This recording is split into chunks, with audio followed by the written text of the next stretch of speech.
Amna Sharif Tariq, 33 years old, has the experience of 22 T20 international matches, has picked up 11 wickets, so has a good backing up. She's a leg spin bowler.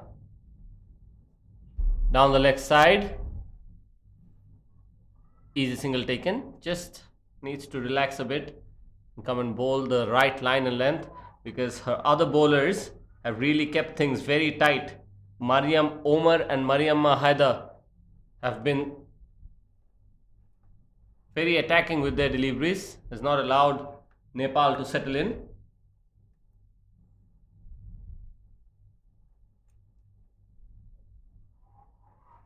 Much better from Amna Sharif.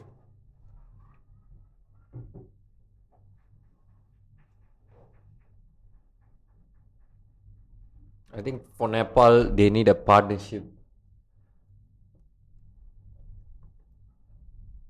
Oh, that was played down the ground. For a moment, I thought there was a catching opportunity. Nepal actually had a good start. They were 24 with the loss of just one wicket at the end of 6 overs. And since then, they have only managed to score 13 runs and lost 2 wickets. So, credit to Kuwait for bringing themselves back in. Thickish outside edge. Big chase for shot third man. And valiant effort.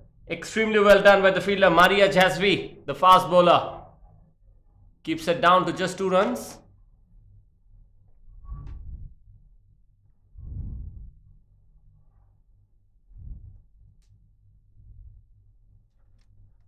Amna Sharif has not really been at her very best with consistency so far. Still has time, early days, early into her bowling spell. Yes, much better delivery this one. Fuller.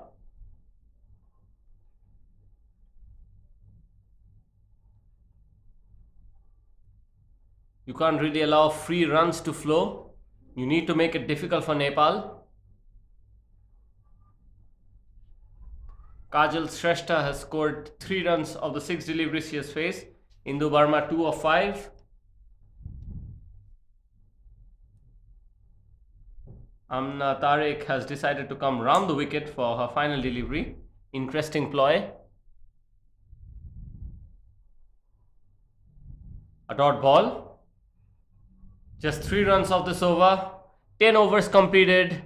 39 runs with the loss of 3 wickets.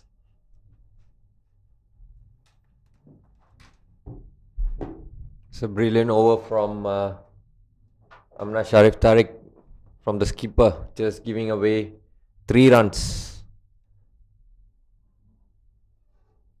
And it's a drinks break.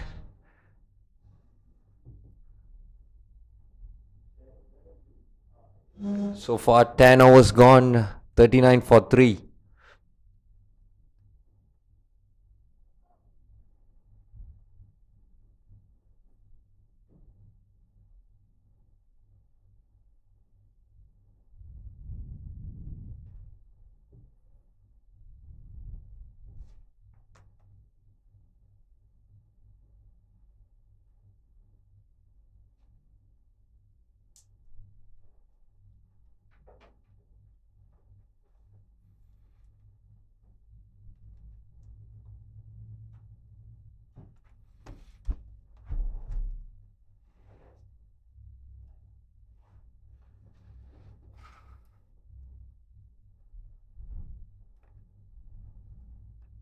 It's crucial for Nepal team the next 10 overs. At least they have to manage to score at least 80 runs in the last 10 overs.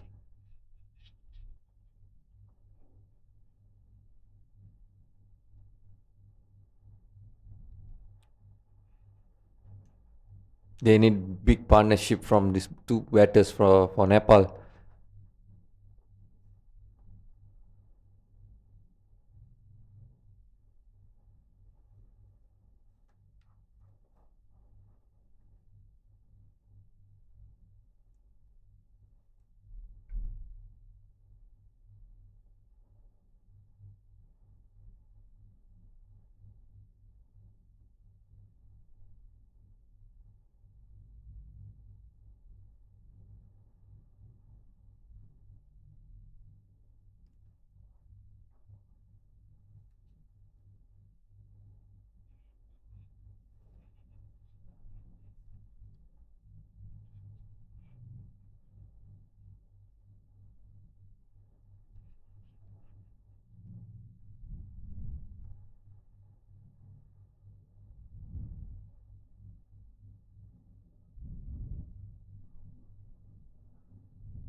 Beautiful driven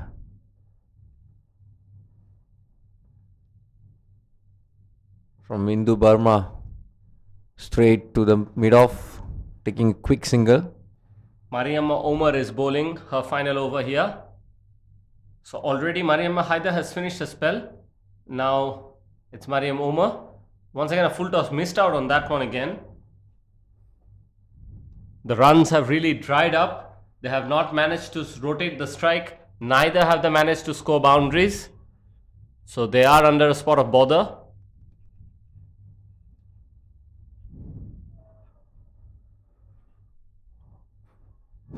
Little bit of excitement there. Played a cross-batted shot is Kajal Shrestha.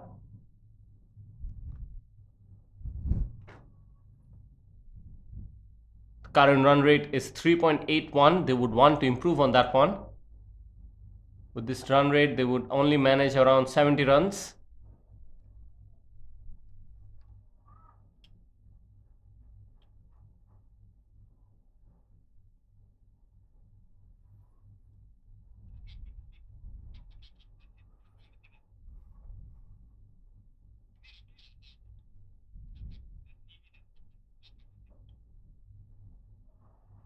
I think Mariam Omar is intentionally giving the flight ball because she knows that the batters are under a lot of pressure. Yep. So just so that they play a forced shot, she's just trying to give the ball flight. Very interesting bowling tactics. Yes, much better from Kajal Shrestha. If they can do this for at least 3 to 4 balls in each over, then at least the strike rotation will be there and occasionally that the boundary will come and they can relieve from the pressure. Like you said a long time ago, Sharvin, they have not been able to really do it.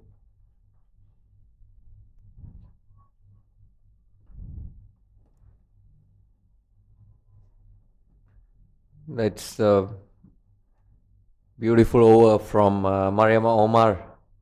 Just giving away 15 runs in 4 overs with a wicket. And 11 overs gone, 41 for 3.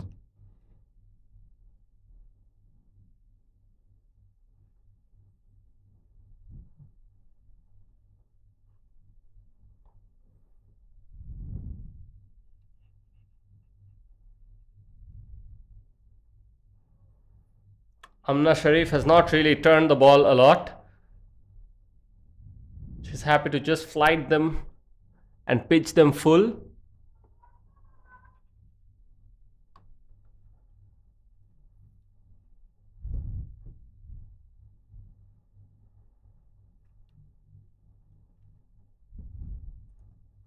I think a big shot is on the way because for a long time they have kept themselves very quiet. Kajal Shrestha. Another dot ball.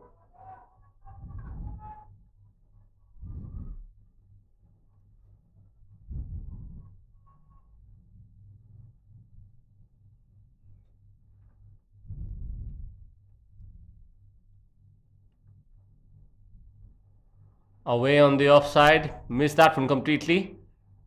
Tantalizingly close to the bat. But another dot ball.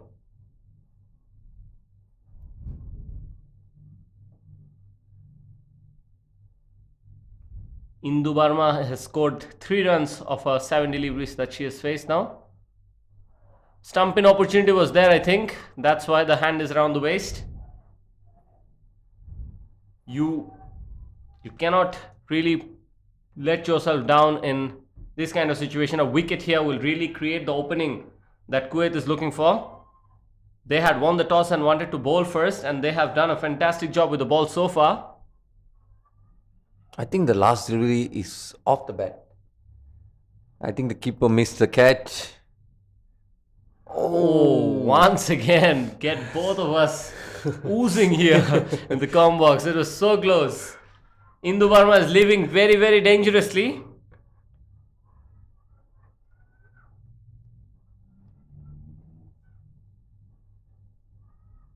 I think it's the pressure's on for the Nepal batters.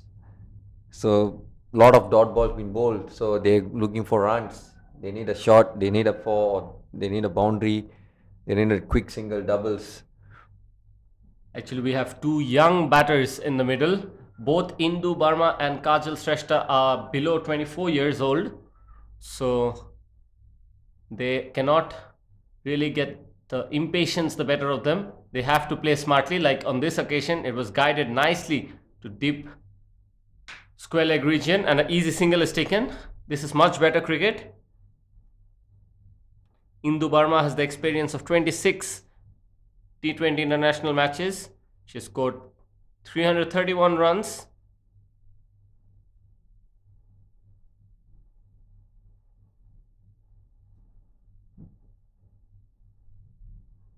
There was a good over from Amna Sharif from the skipper. Just 2 overs, giving away 5 runs. Yes, she has been economical and almost picked up a wicket there. A very tough opportunity.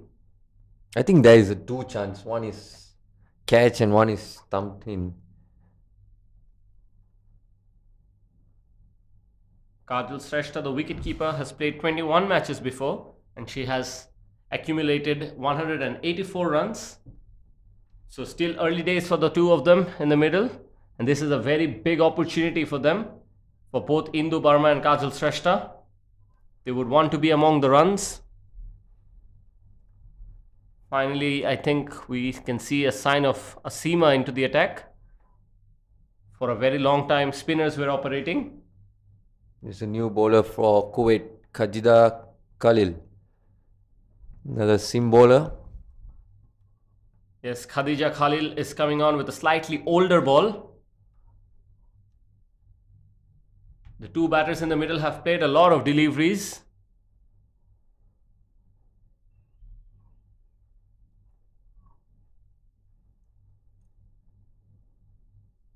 There's a deep extra cover, long on, deep mid wicket and a deep square leg in play.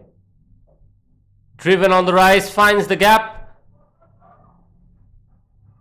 Easy couple of runs taken. Good start to the over for Nepal.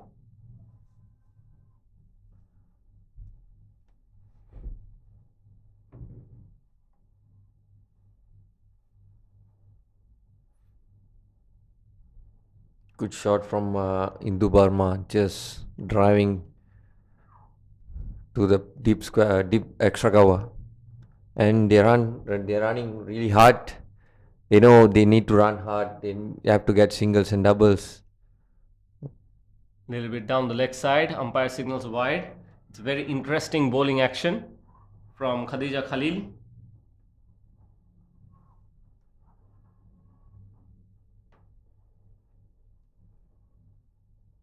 Not a very long run up, relatively simple. But the hands really go around. Soft hands guiding it to the gully in play. Single taken. This is good cricket. They finally started to rotate the strikes in a much better way. The current run rate is 3.78.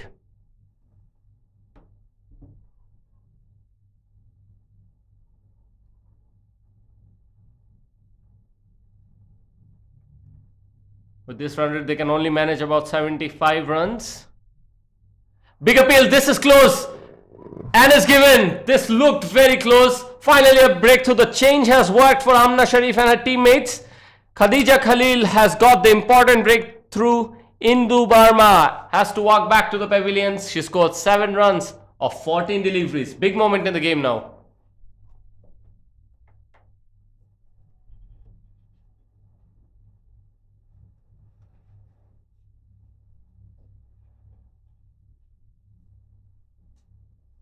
That's a good plan from the skipper, just bringing in another seamer onto the attack, and then they got a wicket.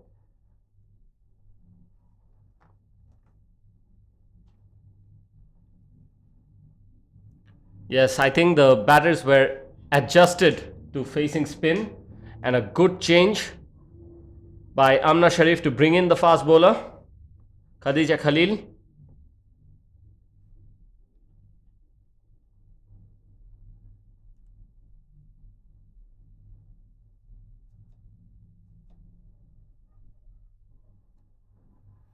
And that's the skipper onto the crease, Rubina Chatri.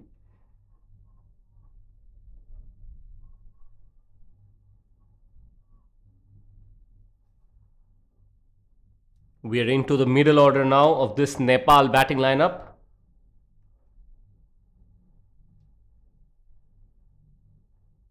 Rubina Chetri is on strike.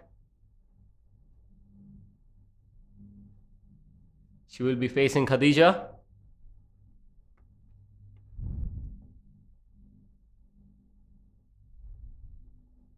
Another very good delivery attacking the wicket, but very good cricket from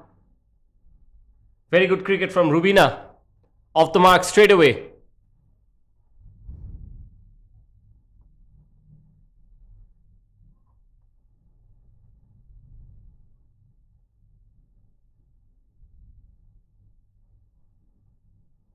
I would say a lot of dot balls played by the batsman, and it create pressure for the batsman.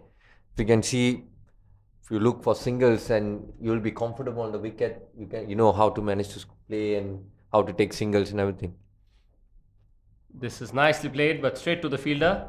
Good intent with the short cover fielder. I think that's once again Mariam Omar. Mariam Omar has been everywhere in the field.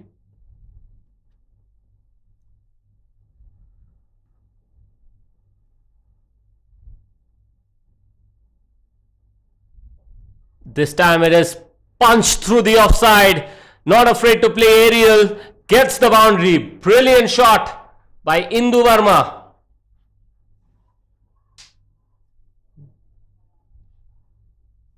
A very crucial boundary for Nepal. 13 overs completed, 52 runs with the loss of 4 wickets. Just the 7 overs remaining in this innings. From here on, Shavin, what do you think would be a good score that Nepal will be happy with? I think getting 100 runs would be a good score. And Nepal, they have good bowlers as well.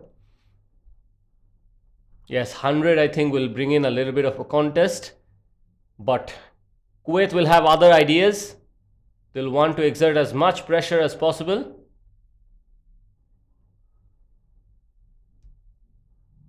Amna Sharif is back to bowl her third over. She was very close to getting a couple of wickets earlier on, but so far is not among the wickets yet.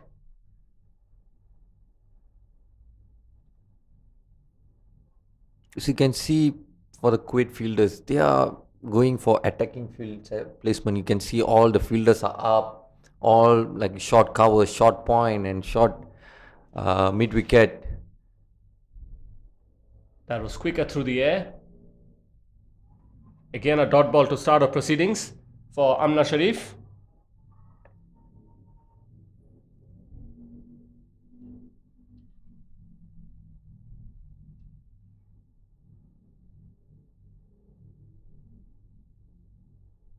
Down the leg side, easy picking this one, but no timing once again. Couple of runs taken. Need to be more consistent. Amna Sharif.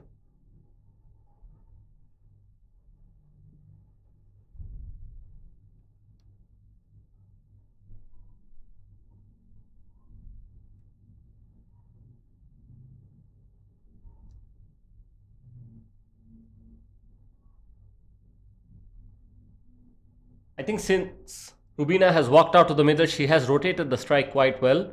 She's gotten a couple of runs. Very good shot this time. What a very good shot through the leg side. Gets another boundary. Rubina Chetri is taking on this Kuwait bowling now. That was a beautiful shot from the skipper.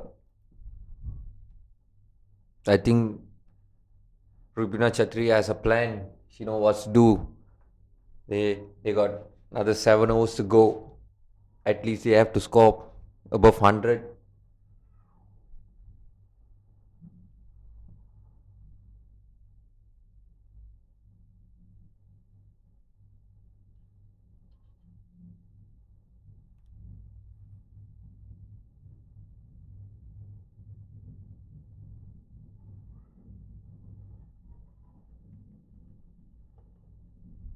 Played with soft hand, a little bit of a mishap, no harm done.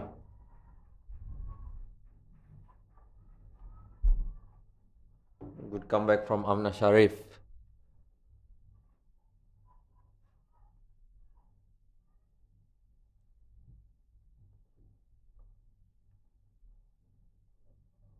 Much better delivery from Amna this time. Dot ball. Rubina Chetri is batting at 7 runs from 6 deliveries. Indu Barma 11 of 15, so a partnership is building.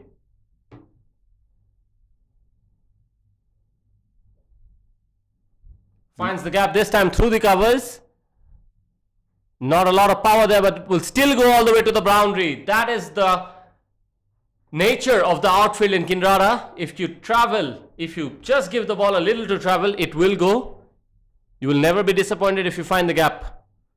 Very good batting from Rubina Chetri.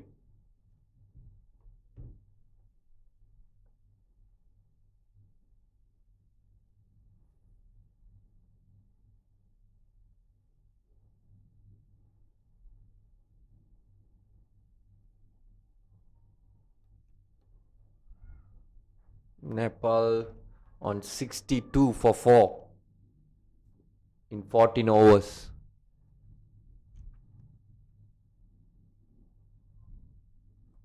Abra, what do you think they got last 6 overs? What do you think what's runs will be on the target? I think if this partnership gets going, they would be happy to get anything from 90 to 100 runs. All depends on this very partnership. A very good run once again. Very good understanding these two batters have. And we are seeing signs of it. Like we were saying, 14 overs completed. They're 62 with the loss of 4. So I think in the next 6 overs, they should get around 30 runs at least. So that is around 95 to 100 runs. They'll be happy with that, I think. That will give the bowling lineup something to play at. Anything above 100 will be a very good score. Cross batted shot once again finds the gap. Much more intent being displayed.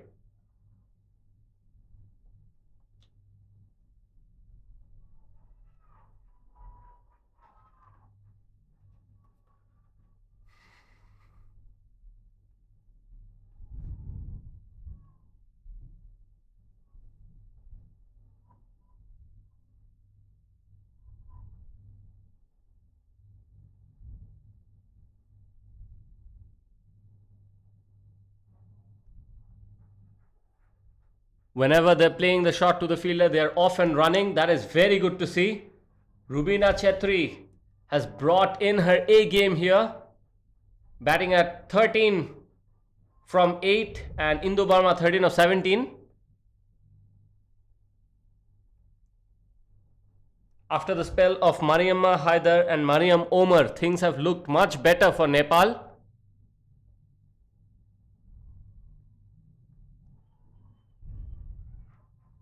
Better delivery by Khadija.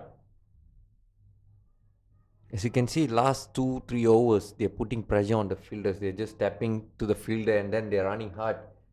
So it's pressure for the fielders. Definitely. Has it got a bit of cloudy? Lovely shot once again, but there's protection in the deep. Only a single. The intent has been very clear now since Rubina Chetri has walked out to the middle. Indu Barma has done well to support her. She's now on strike.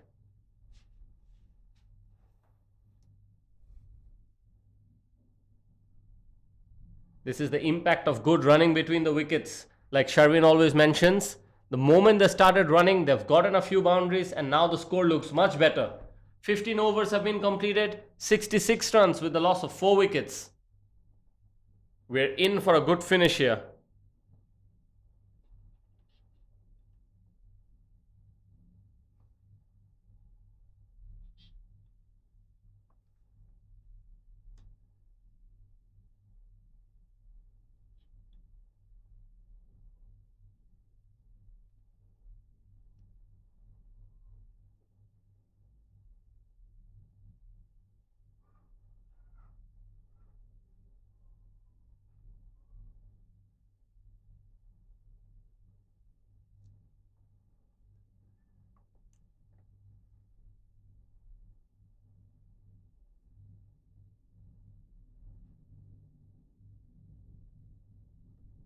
This will be Amna Sharif's last over.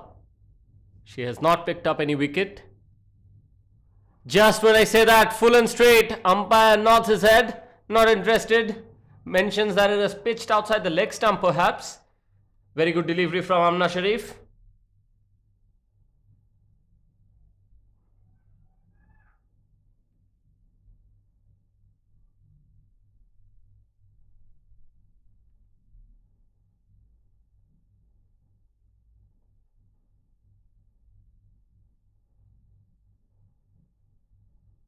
Up in the air.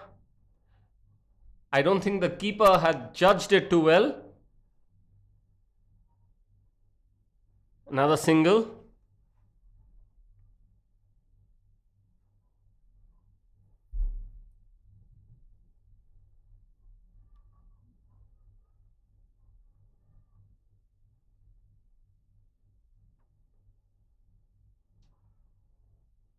Away from the bat this time. Play and a miss. Amna Sharif getting in a few crucial dot deliveries going now. Rubina Chetri, 14 of 12. Making a little bit of an adjustment to the field. Deep cover, backward square leg, and a deep mid wicket in play. Just away from the bat once again. Another dot ball.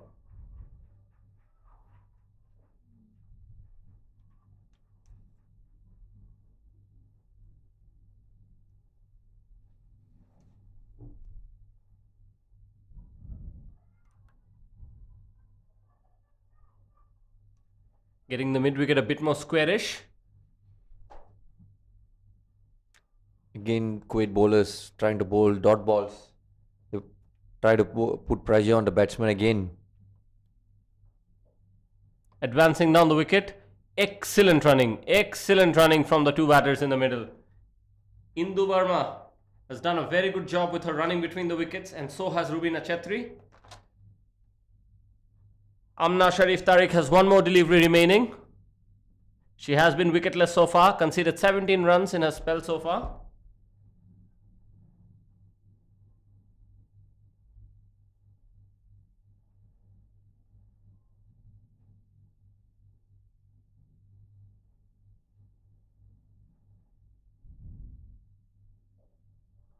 Nicely played down the leg side. Travelled very quickly, so will be just the single. That's end of the over. 69 for 4.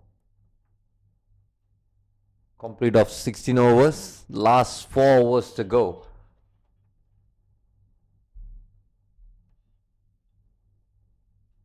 As you said, Abrar, I think they can get 95 to 100 runs. They still got 4 overs to go. Yes, in 4 overs, they just need around 21-30 runs.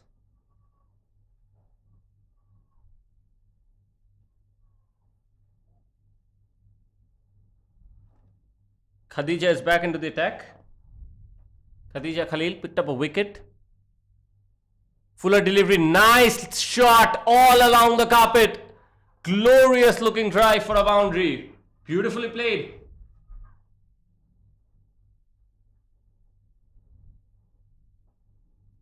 Beautiful shot from Rubina Chetri. Yes, since Rubina has walked out to the middle, she has changed the entire complexion of the game.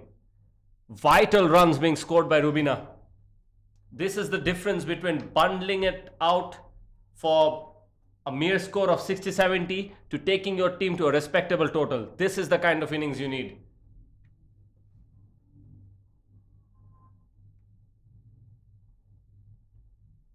Rubina Chetri moved to 19 runs in 14 deliveries. And Indu Burma 14 runs from 21 deliveries. This time played on the leg side, should be another boundary. Oh, just the ball drops and settles into the ground. Maybe because of the wet nature of the rain, I think it has affected the ground a little bit. But a very good intentive shot by Rubina Chetri once again, resulting in a couple of runs.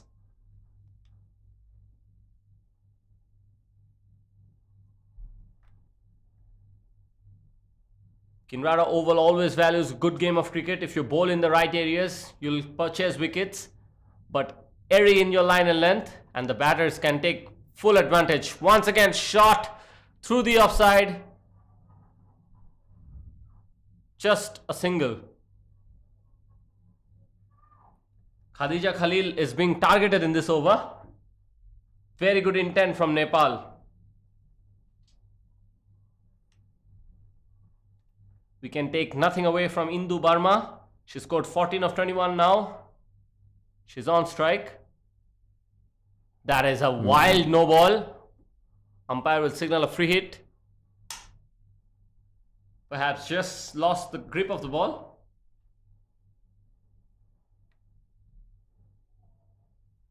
Can Indu Barma capitalize?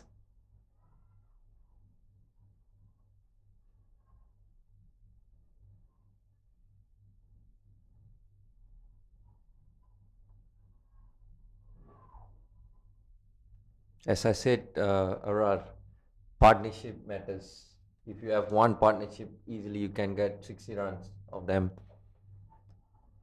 Just lucky to put in a hand to that one. Keeps it down to a single. Very good shot from Indu Barma. Two more deliveries remaining in this over. Yes, Sharvin, the moment this partnership started, they were under a tremendous amount of pressure. But since the two came out to the middle, they both had yet to face one ball. And since then, they managed to put on a formidable partnership. They've managed to put on 40 runs together. Once again, played down the ground. Just a single. Things looking much better for Nepal here.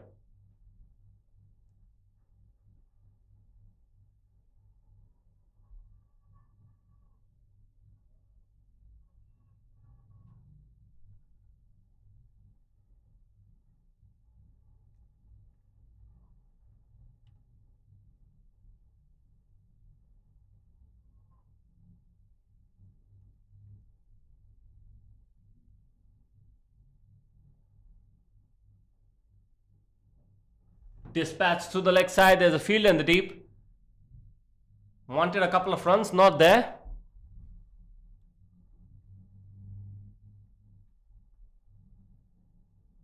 End of the over for Khadija Khalil. 3 overs, 24 runs and picked up 1 wicket. A little bit expensive in the context of the game. Nevertheless, we are in the final 3 overs phase of this innings. Nepal has nicely crawled on to 80 runs in 17 overs with the loss of 4 wickets. From here on, they should be crossing the 100 mark. 3 overs go. I think it's possible to get 100 runs with betting on Rubini Chetri and Indu Barma. They're doing really well.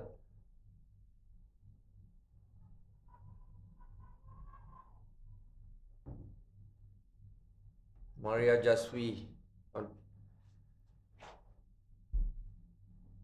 Yes, the spell from Amna Sharif and Khadija Khalil not really working. So Maria Jasvi is called back into bowling. Maria Jasvi opened the bowling today. And since then she was kept away from the proceedings. Now she's back at the death end of this innings. Beautiful shot down the ground. Good for an easy single.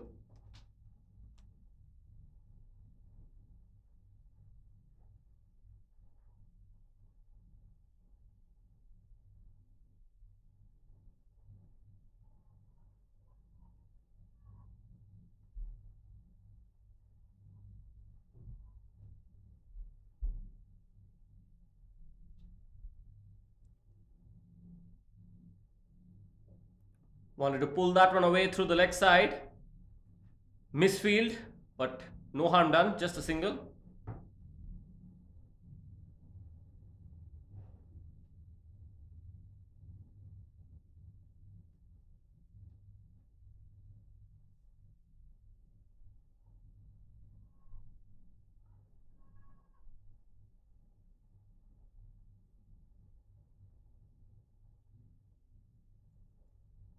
Played nicely to the offside, a little bit of a misfield.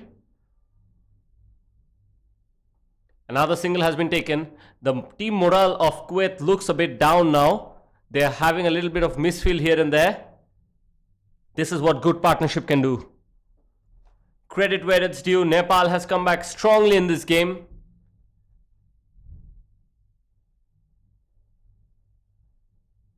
And the most credit should go to this partnership, Indu Barma and Rubina Chetri.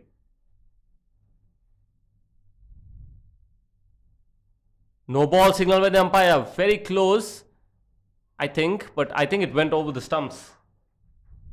Another free hit for Nepal.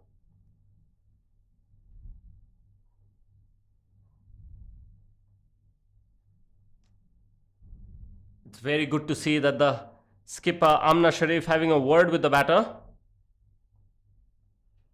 Just perhaps checking Rubina Chetri.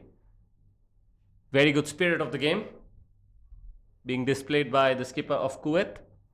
As I spoke before, she's a gentleman on and off the pitch. Played down the ground this time. It is a free hit. Extremely good running between the wickets. Another couple of runs.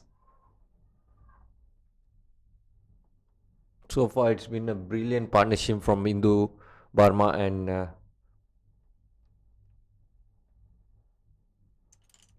Rubini Chetri.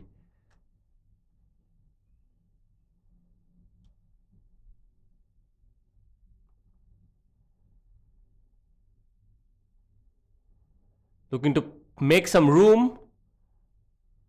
Just a single, but good, very good intent. She walked across on her stump. Almost she was standing in, I think, 4th stump area and took that away from the offside. Very good batting. Innovation being shown by the two batters now in the middle. It will be like a lot of improvised shot after this because they got only 3 overs to go. No timing, but good enough for another single. 18 overs completed. Nepal 88 runs with a loss of 4 wickets. 2 overs remaining and 100 should be made quite easily from this point onwards. After the initial starter in the middle, they have come back strongly in the game. But the work is not done yet. Rubina Chetri and Indu Barma will want to finish the game on a high. They have built the platform. And now from here, they just need to set off. Interesting tactic. Khadija Khalil is back into the attack, bowling the penultimate over. The previous time she came around, the batsmen were looking very comfortable against her. Let's see how Indu Barma plays her. That is a very good looking shot. Big chase for long on. Finds the gap. Another boundary, this time off the bat of Indu Barma. A boundary first ball. Always on the front foot now. Now the pressure turns into Kuwait bowlers. As you can see, there's only one partnership and the bowlers are bowling in the fuller deliveries and shorter deliveries and a lot of full toss deliveries. At one stage, things were looking very difficult for them. Nicely played once again. Another single off a misfield. They've been a bit untidy in the second half of this innings. Kuwait has misfielded on multiple occasions. Some deliveries which are supposed to be dot balls were going for a single or a couple of runs. At one stage, Nepal looked like they will be bundled out for below 80 runs. And now they're looking like they will go well past 100 runs. Khadija Khalil has been a bit expensive in the context of the game. She has conceded 29 runs in her 3.2 overs. Picked up the 1 wicket.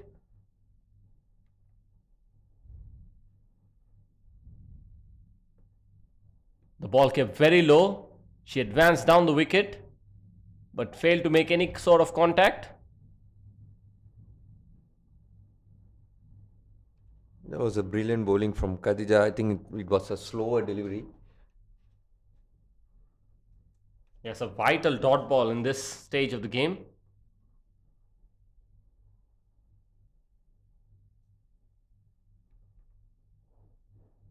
Smashed through the offside this time. Big chase once again and fails to stop it. A repetition of what we have seen earlier. But doesn't matter. Rubina Chetri gets herself another boundary. She has moved on to 31 runs in just 23 deliveries.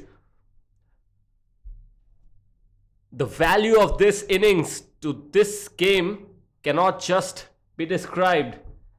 The moment she walked out to the middle, in this Malaysian wicket of Kinrara, Nepal looked to be in very sort of tough situation. And now Rubina has not just dug herself out of the difficult situation, but now is capitalizing on the platform that she has set for herself.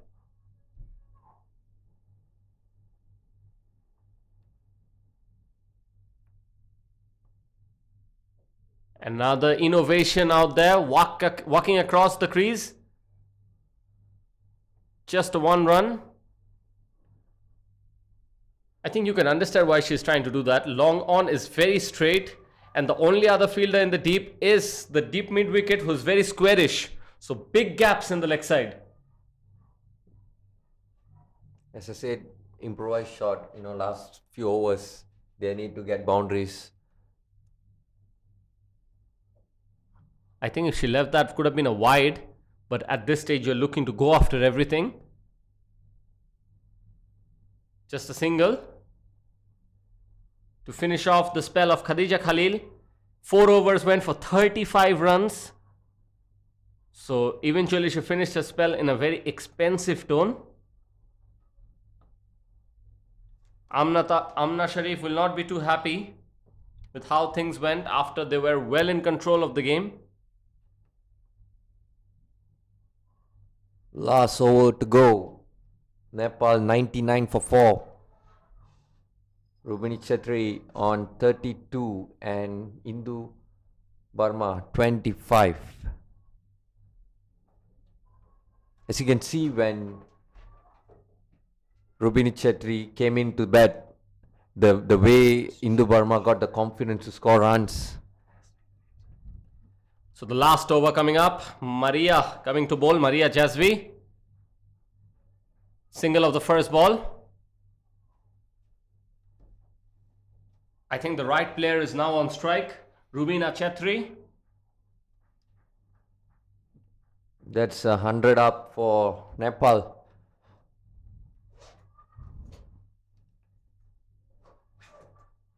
Rubina Chetri is the skipper of Nepal. She has led from the front here.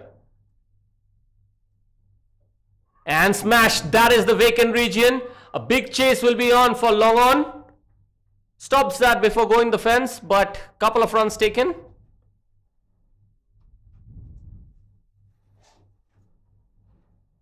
And the 100 mark has been breached. Nepal will be very happy with that one. At one stage, things were looking very difficult. Even 80-90 runs were not looking like they will be able to make. 4 more deliveries remaining in this over. They can well go beyond 110. Very good delivery. This time the innovation is not working. A little bit of premeditation there, but you can often do that. It's the last over of the game, of this innings rather.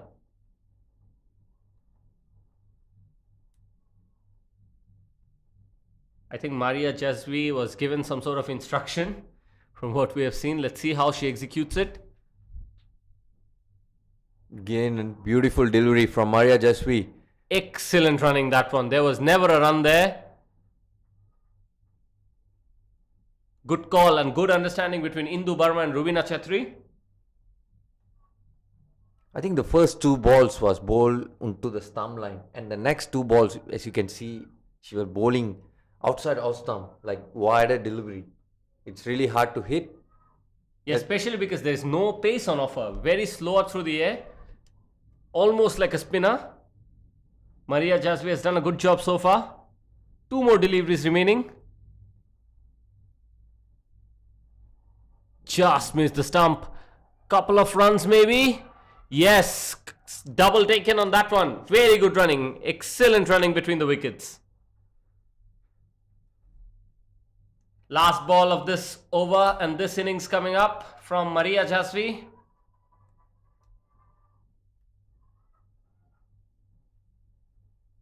Indu Burma will be on strike to face the last ball.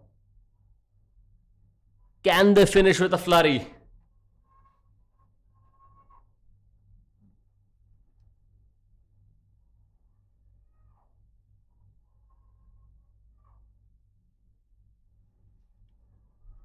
Indu not ready. Taking a bit of time. She can afford to do that. I think she's better off playing the ball on the offside, in the offside region. There is a lot of gaps there, but let's see how she goes about it. Slower ball once again. Couple of runs. Excellent running, excellent running. Manages it comfortably in the end. 107 runs with a loss of 4 wickets for Nepal. This has been a very good comeback by Nepal, especially they have been reliant on Indu Burma for a scintillating partnership with the skipper Rubina Chetri, who managed to score 34 runs of just 27 deliveries, and Indu Burma 28 runs in 33 deliveries. After the end of the power play, they managed to score 24 runs with the loss of 1 wicket, but in the middle period, they lost the 3 quick wickets and were put under a lot of pressure by the bowlers of Kuwait. Kuwait had been very good with the ball earlier on in the first half, especially Maria Jasvi, Mariam Maheda, as well as Mariam Omar. They were very good with the ball. Amna Sharif did not pick up a wicket, and so has been the story of the day today. Khadija Khalil was a bit expensive. She was taken to the cleaners today. She was the bowler who was targeted rather, and eventually Nepal managed to put on a good fighting total of 107 runs. So we'll be coming back shortly with the second half of this game, so stay tuned.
Welcome back to the second innings of Nepal versus Kuwait. If you're just joining us, the news from the middle is Nepal batted first. They scored 107. Kuwait have to chase 108 to pull off victory here on the second day of the ACC Women's T20 Championship. It's a big 1.5 hours of cricket coming up for Nepal especially. Nepal coming into this tournament as one of the pre-tournament favorites. Rather coming into this group as one of the favorites to qualify for the semi-finals. A reminder of what is at stake, I beg your pardon. The top 2 teams from this tournament will qualify for the Asia Cup, where they will join the likes of Bangladesh, Pakistan, Sri Lanka, India, and Thailand in the 7-team Asia Cup. So a lot to play for here. Kuwait have a real chance to get one over Nepal. And as expected, it's Kabita Kunwar to open things up. We'll get confirmation as soon as we can on who the openers are for Kuwait.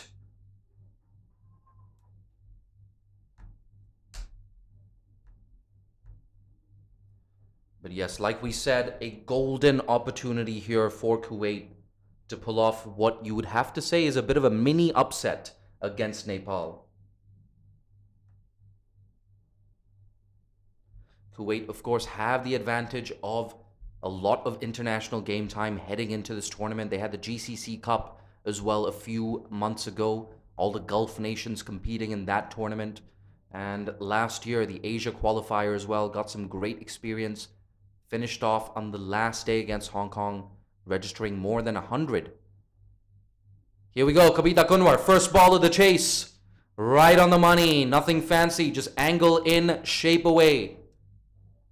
And of course, yesterday, Nepal registering a 50-run victory against Bhutan. They bowled Bhutan out for 44. It was a really disciplined effort from Nepal's bowlers. They barely put a foot wrong. And I have to say, Nepal's effort yesterday with the ball was up there with UAE's performance this morning against Singapore. That's Fuller. She's looking for that swing, and that's why we have one slip in place.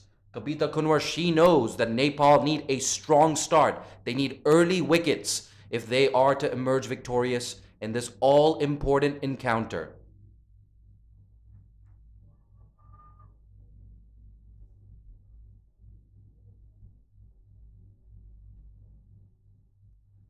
Here she comes again, Kabita Kunwar. Fuller, that's in the air, just clears the infield. A single, so Kuwait, they're off the mark. First runs on the board for them. Mariam Omar, she gets off the mark. Mariam Omar, of course, she has a very strong arm from the deep. We saw that on a couple of occasions in the first innings. And the great thing with Mariam Omar, she has experience playing in full member environments. She plays club cricket down in Melbourne. She's played with and against the likes of Meg Lanning, Annabelle Sutherland, Elise Villani. So, I mean, these are big names. And make no mistake, that exposure to a full member environment, it makes a huge difference. Fuller, once again, a play and a miss. It's all happening here at the Kinrara Oval. The sun just starting to abate a little bit, but don't worry. We don't have any rain on the horizon, at least as far as I can see. So we should get a full 20 overs in today. I'm sure there are a lot of people watching right now in Nepal, or even amongst the Nepali diaspora. I'm sure we have a lot of Kuwaitis tuning in as well. 2 deliveries left in the first over. Fuller, yet again. They're looking for a quick single. It's not there. The striker, Priyada Murli, is sent back just in time. But we've said it before, we'll say it again. The next 80 minutes or so are so crucial for Nepal's tournament especially.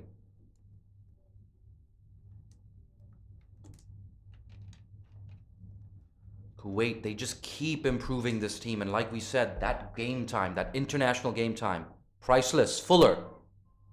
Oh, good piece of fielding in the covers. A good start for Kabita Kunwar, just a single off that over. It's 1 for no loss after 1.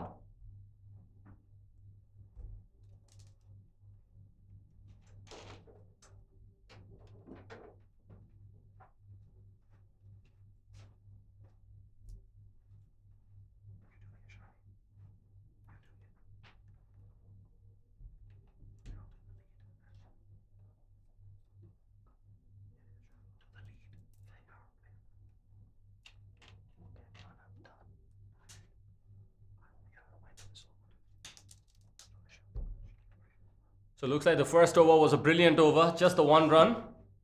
So it has been a good start for Nepal, coming off, first of all, balancing themselves in the batting, and now coming off to a good start in the first over. Absolutely. And from the other end, it's Ashmina Karmacharya bowling the second over. She got the big wicket of Gawang Choden, the Bhutanese left-hander, yesterday. What can she produce in her first over? Here she comes. Fuller yet again. That's smashed down the ground. She hasn't gotten all of it. A slight misfield. Oh no. That's going to be a boundary. First boundary for Kuwait. Courtesy of a misfield that's slapped down the ground for 4. Their score moves on to 5 for no loss. Yes, I think that was a very good shot. Intent was there. But the bowler did manage to bring in the ball from outside off stump into the wicket. Some good swing in the air. But eventually the fielder let her down. Should put on a much better show in the field. Because occasionally we have seen a few misfields from Kuwait. They were right in the game in the first 10 overs. Then eventually allowed Nepal to slip away with the game. Absolutely. Great partnership that between Rubina Chaitri and Indu Barma. Giving Nepal more of a chance in this game. Ashmina. Oh, Mariam Omar goes down the ground. Will she clear the fielder? No, she won't. First wicket down for Nepal, and it's the big wicket of Mariam Omar, who has to walk back to the dugout after hitting a boundary off the previous delivery. 5 for 1 Kuwait. Big moment in the game. Mariam Omar is an athlete. She's sensational with the ball and was very good in the field as well. Wanted to replicate similar efforts with the bat as well. Just got herself a boundary, and the next ball tried to go for a shot once again. Sometimes you just have to wait for the bad ball before you go for this kind of shots. That is a sad demise for Mariam Omar, but Ashmina will be on the top of the world with that breakthrough. Often bowlers who go hit for a boundary will want to make a comeback by getting rid of the batter who hit her, and that is the comeback that Ashmina has made. She'll be very happy. Absolutely, and as you can see on your screen, the new batter at the crease is Zifa Julani. Now, Bra, I certainly hear what you're saying, but personally, I feel like Mariam Omar, she has the ability to clear the infield, and I like to see that intent. It won't always work out for you, but in a chase like this, if you have a strong power play, you can break the back of that chase. And from Nepal's perspective, you don't want to end up in a position where you're chasing the game, right? Nepal's bowling, like we saw yesterday, very disciplined. It was disciplined throughout the Asia qualifier as well. But for now, here's Ashmina. Oh, she draws the outside edge, but there's no slip in place.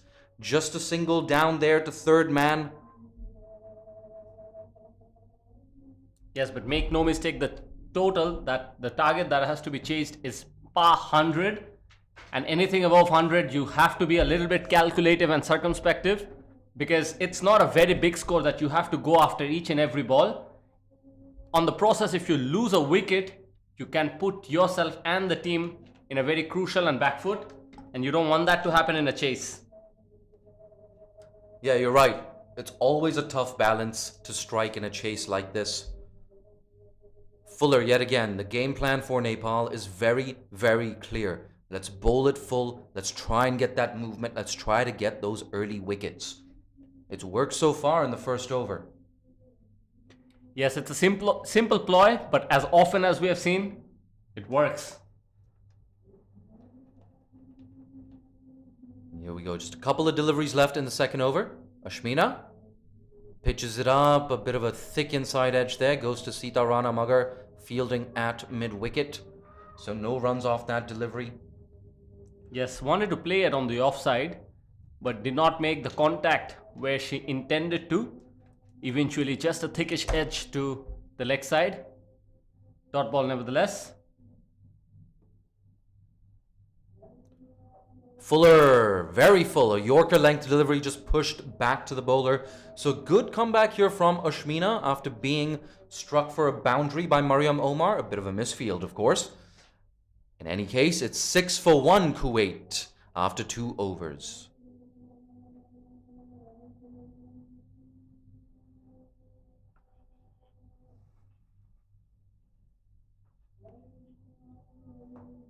It has gotten a bit gloomy out here.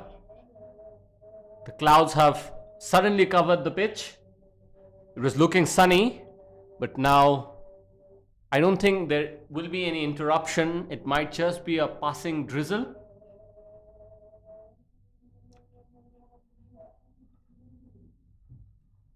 Abrar, I'm going to have to agree with you there.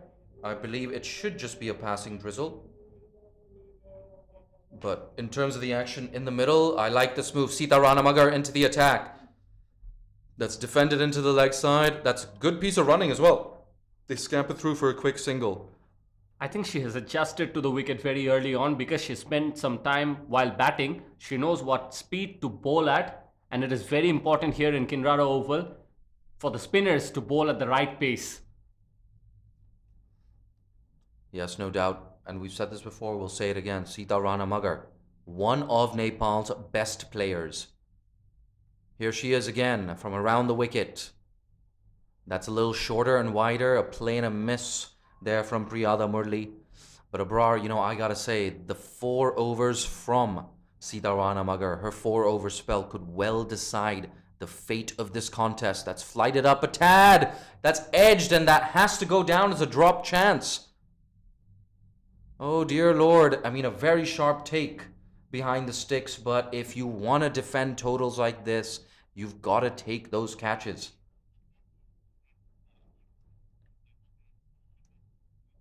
Not afraid to give the ball a bit of a toss. Flighted delivery has good use of the wrist. As a spinner, we often talk about batters using their wrist, but as a orthodox left-arm spinner, it's all about the wrist. Sometimes you can dart it in, sometimes take that away. Smacked into the leg side. She hasn't found the gap. There's a deep mid-wicket in place. Sangeeta Rai, the off-spinner, cleans up. I'm sure we're going to see her in action later, along with fellow off-spinner, the captain Rubina Chaitri. But for now, it's Sita Ranamagar trying to weave a web over Kuwait. That's tossed up, driven down the ground. Kavita Kunwar, a bit of a fumble, but no harm done. The batters do not decide to take a single. And that brings the 3rd over to a close. Kuwait, of course, have lost that early wicket of Mariam Omar in the 2nd over. Kuwait, I think, has only themselves to blame. At one stage, they were looking well in control of the game. Then a 60-run partnership for the 5th wicket between Indu Burma and Rubina Chetri really took the game away from them. They really could not get any more wickets. At one stage, they were looking like they will clear the middle order quite easily. But eventually it was not to be. And now they've lost a very early wicket. So the first 10 overs in the game belong to Kuwait, and since then they have got themselves found. Yeah, no doubt. It was good batting though, that partnership. Perfect T20 batting. That's flatter, and that's shoveled into the leg side. Will it beat the fielder on the boundary? Yes, it does. A bit of disappointing effort from the fielder in the deep because she was late to react to it. The moment, because there is only one fielder protecting the entire leg side region, the moment a shot has been played on the leg side, you should be on your feet. I think that is the thing that the fielder is saying to the man in the deep. Pressure was being built up, so that is pressure release. And of course, the bowler on that occasion, on the receiving end of that boundary, was Rubina Chaitri, the captain herself. So she won't be very happy with that. The fielder in the deep, you're right, Abrar, a little bit of anticipation would have done her good. That's nudged into the offside, a bit of hesitation, a quick single. They make it in though, so a good start to the over from Kuwait. A single to follow up that boundary. It just gets the momentum going. Second boundary of the innings, of course. For Kuwait, we now have Zifa Jalani on strike. Nice bit of timing on that occasion, not finding the gap. Dot ball.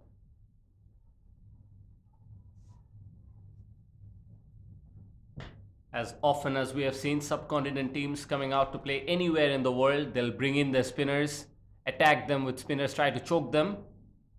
Oh, plain a miss there. My apologies for that mistake earlier. It's actually Priyada Murli on strike, as you see now on your screen.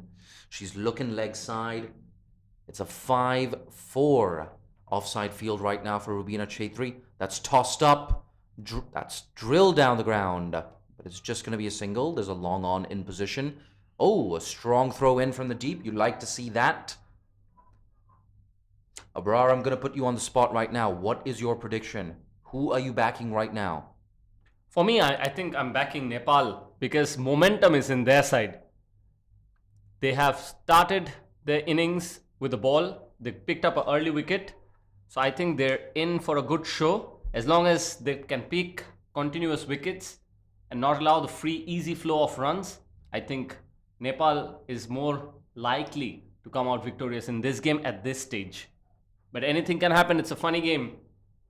I have to say, some interesting bowling changes here from Rubina Chaitri, because now we have Kabita Kunwar being reintroduced into the attack.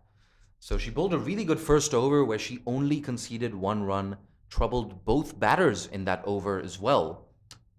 And then she was taken out of the attack. Sita Rana Magar was brought back in. And now you see Kabita once again. So in the first 5 overs, or rather in the first 4 overs, we've seen 4 different bowlers. It's a very interesting strategy here. A very different strategy from the ones we've seen before. Because normally we have seen today, the bowler who's brought in by the skipper has actually finished her entire spell at 1 go. So very different tactics from Nepal. Here we go. Down the leg side, exercise for the umpire, and just building off your point, something I was going to say. Nepal, of course, against Bhutan. Ashmina Karmacharya and Kabita Kunwar bowled 3 consecutive overs each to kick off the power play. So not only is it different to what we've seen so far in the tournament, it's just a completely different tactic from Rubina Chaitri today as compared to yesterday. Here is Kabita Kunwar bowling the second delivery of the 5th over. Here she comes. Ooh, no foot movement there, just pushed back to Kabita. 1 bounce, takes that on the half volley. A little bit uppish there, nervous moments here for Kuwait. They want to keep building on this start and have a strong power play and build that foundation for a chase of 108. I think a couple of times I've seen that the ball has kept a shade lower than the batter has expected. So the batters need to be a bit more careful. They can't lose another wicket at this stage, Kuwait. They need a formidable partnership from here on. Kabita Kunwar is bowling very accurately. Beautiful fuller delivery once again. Bowler fumbles a bit. Single taken comfortably in the end. And you can hear loud cheers from Kuwait's dugout as well throughout the first innings, and in the beginning stages of this innings. They know they have a real chance of pulling off a mini upset against Nepal. And I say a mini upset because Kuwait have really, really been improving. I watched them, I had the pleasure of watching them at the ICC Asia qualifier last year. And I'm going to hold that thought. That's played on the up, straight to Rubina Chaitri. And oh, quick single, direct hit. That is out, 2nd wicket down for Kuwait. Sensational effort in the field. Sensational effort. Just had a couple of stumps to aim at from that angle. And just look and hit. Simple as that. Very good effort. And eventually the demise of, I think, Priyada Murali has to depart.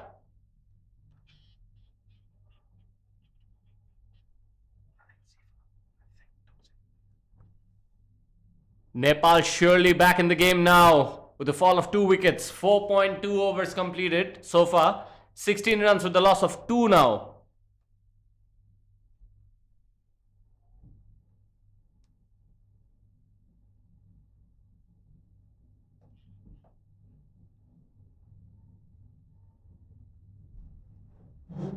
And unfortunately, Abrar, we do see a bit of a drizzle around the area right now. So it's not ideal. I hope it's a passing shower because I see enough brightness and blue areas in the sky right now. So yes, everyone's got our fingers crossed right now. I believe we just have 4 deliveries to go before we can officially have a result in this game. So that wicket, if there is a rain interruption, that is an absolutely massive wicket in the context of the DLS scenario. Here we go, Fuller driven down the ground. A good stop there from Kabita Kunwar. Yes, valiant effort by the bowler and her follow through. Try to stop that one. Another dot ball, pressure building up. I think on the far side, the sky looks free of clouds. So I don't think we'll be interrupted with rain. But yes, DLS is always very important. Kavita Kunwar has been brilliant with the ball so far.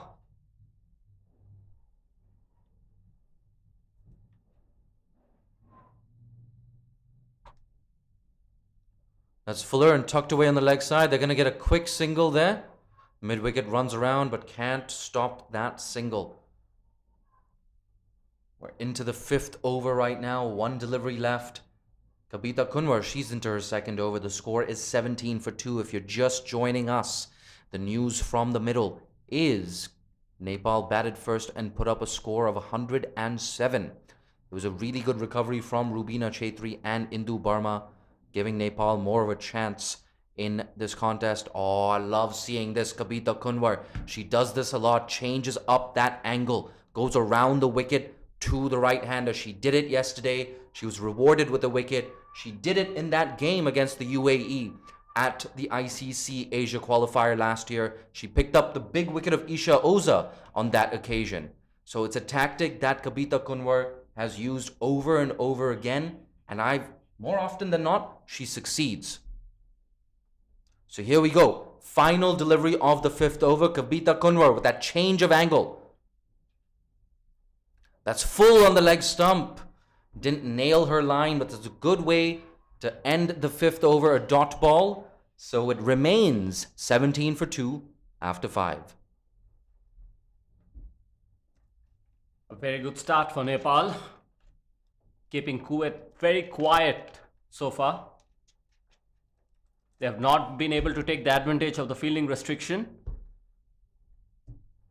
Quiet Kuwait, quiet Kuwait. It's a bit of a tongue twister, isn't it? I realized after saying it that it's a bit of a tongue twister, but I think no fumble was done from my side. Happy to have got away with it. What can I but say, looks like Abrar? Kuwait is not getting away. What can I say, Abrar? The vocal exercises we did prior to this commentary stint, I think they're starting to pay dividends. I'm glad there is no video camera here showing our expressions and what that exercise really was for the rest of the world to know. But yeah, it certainly has worked. She tries to tuck that away, just strikes her on the pad, sliding down leg, of course, which is why we did not see an appeal. It's Priyada Murli on strike right now. She's 5 off 14. At the other end is Kuwaiti skipper Amna Sharif. Priyada Murli cashes in on that full toss. That's whipped away square on the leg side. Priyada Murli moves on to 9 with that boundary. The score moves on to 21. That's the 3rd boundary of Kuwait's innings. 21 for 2 right now. Like we said, this chase of 108, it's certainly something that Kuwait is capable of pulling off. Nepal, of course, one of the best bowling teams in this tournament, but their bowlers will have to deliver today. A lot of pressure on them right now. That's cut away just in front of square on the offside. Work to do for the sweeper. Oh, she does really well. That's a really good piece of fielding there. So just the single to the batters. Priyada Murli, she's into double figures. 10 off 16 right now. Amna Sharif still looking to get off the mark, the Kuwaiti skipper. And she will be facing up against Sita Rana Magar for, I believe, the first time. Yes, this is the crucial partnership. Priyada Murali and Amna Sharif will have to take the innings deeper, as deep as possible, closer to the target. Priyada Murali has looked very good.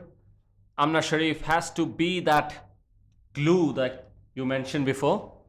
She has to be performing in that kind of a role, has to rotate the strike and put in the more aggressor of the two. Priyada Murali back on strike. Let's see what is the line of attack to her. Just pushed into the offside. Just before that delivery on your screen, you could see Amna Sharif just trying to figure out if there was a gap there on the leg side, perhaps doing a cost-benefit analysis.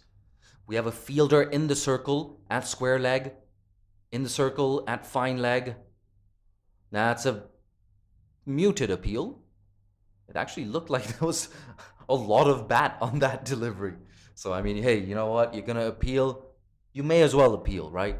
You're just asking a question. You're not committing any crime.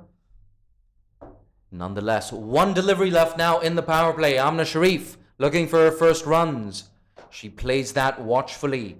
So there you have it. End of the power play. 22 for 2 Kuwait. They need 86 off 90 deliveries with 8 wickets in hand. If you're watching on social media, start tweeting. I want to know, what are your predictions right now? I know the Nepali fans, you're going to be behind your team. I'm sure a lot of people from Kuwait are watching as well. It's at a very friendly time for the Kuwaitis. I'm sure, I have a feeling it's probably 1 p.m.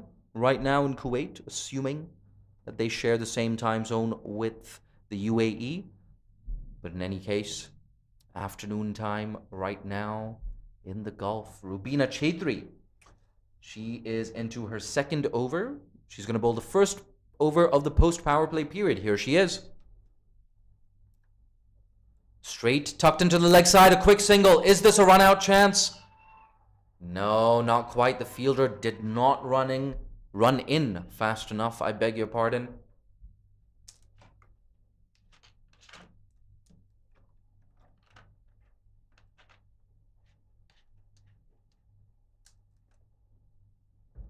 Rubina Chaudhry is continuing. She was brilliant with the bat. Playing a miss. That one just going on with the arm. So Rubina Chaudhry, as she so often does, threatening both edges of the bat here. There we go, on target yet again. 2 consecutive dot balls.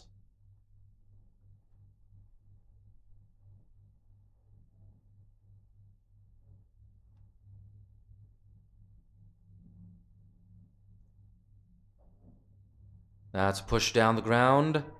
So Amna Sharif, she's off the mark with a single. It looks like Indu Barma there down at long off. Simple. Pulls out that long barrier. 2 runs off the over so far. Rubina Chaudhry. Ooh, that's chipped into the offside. 1 bounce to Sita Rana Magar. An absolute live wire she is in the infield. If you don't know too much about Sita Rana Magar, surviving member of the first ever Nepal women's team set up in 2007. She was playing for both the Nepal senior team and the under-19s simultaneously. And that certainly wasn't uncommon in Nepal or indeed in the Asian region. She's come through the ranks at the same time as the likes of Malaysia's Winifred Durasingham, Bhutan's Anju Gurung as well. She was around at that time. Yazda Swani, I believe. Ooh, almost a cotton bowl chance. Kabita Kunwar at long off does the cleaning up. And that's the end of the over. 25 for 2 after 7.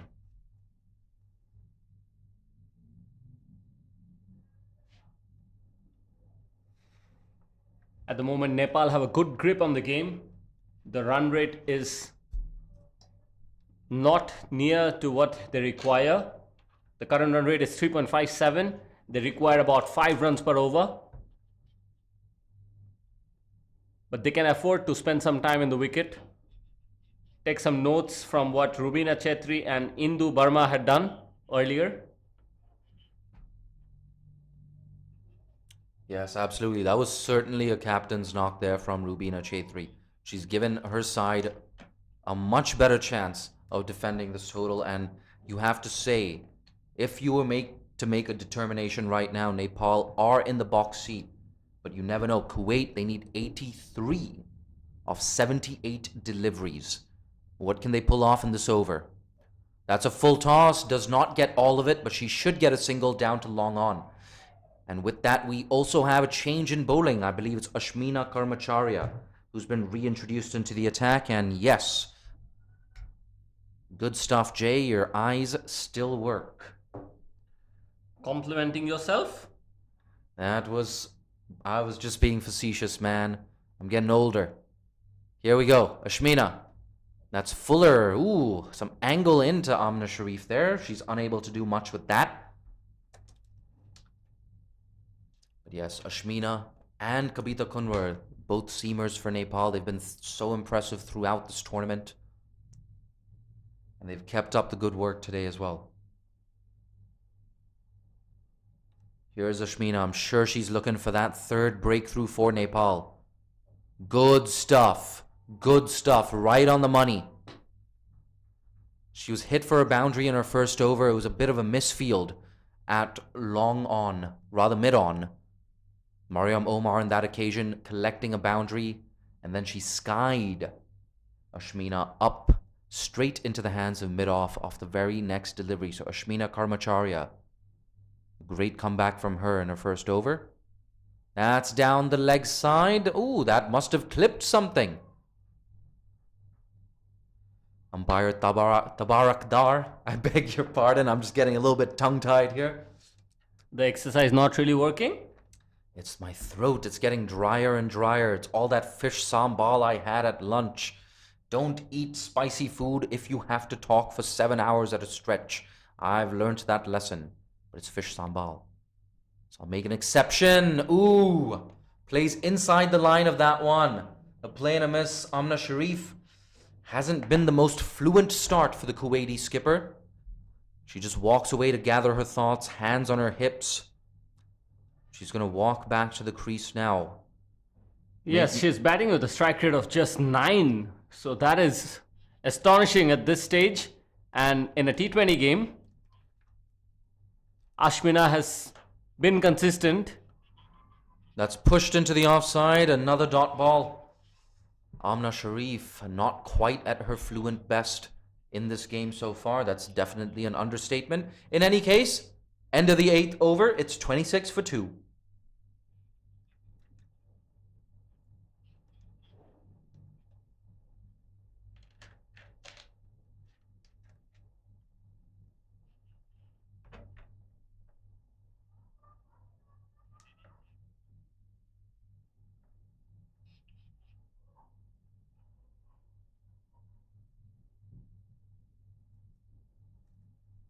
And you know what? I get the sense that Rubina Chaudhary, she is trying to attack. She's trying to get that third wicket. And Is that why Kabita Kunwar is back into the attack? Absolutely. Absolutely. You called it, man. You called it. And we have Rubina Chaudhary. She's up at mid-off. We have a long on back on the rope. We have a fine leg. A second fielder on the leg side boundary. And of course, we have 2 fielders on the offside boundary. That's guided away. That's work to do there for the fielder. She's not going to cut it off. A really important boundary for Kuwait. Just breaking the shackles after a quiet post-power play period there. Their score moves on to 30 for 2. We're 1 delivery now into the 9th over. Yes, width was provided on that occasion. Just had to get the placement right, and that is what she did. Rightfully transferred her weight nicely onto the front foot and guided it in between the 2 fielders at backward point and cover. Much needed boundary for Kuwait, and none other than Priyada Murali is among the boundary. Amna Sharif just needs to do the right thing and rotate the strike and put Priyada face as many balls as possible. A good looking shot once again. Straight to the fielder, no runs there.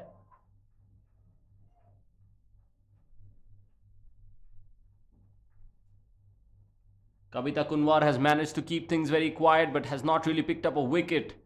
And that is what is expected of her. Rubina Chaudhary is trusting her with this responsibility, keeping a lot of faith in her.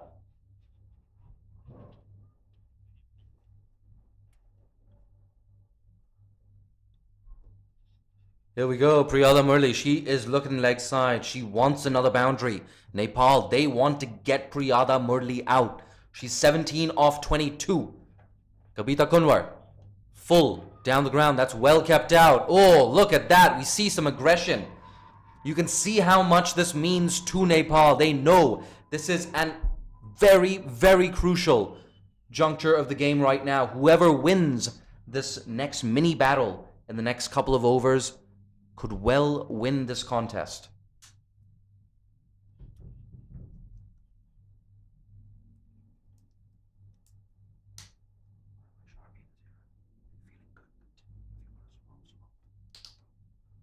Kabita Kunwar. Oh, played a miss. Ow. I beg your pardon. That's yes, that was driven beautifully straight to the fielder.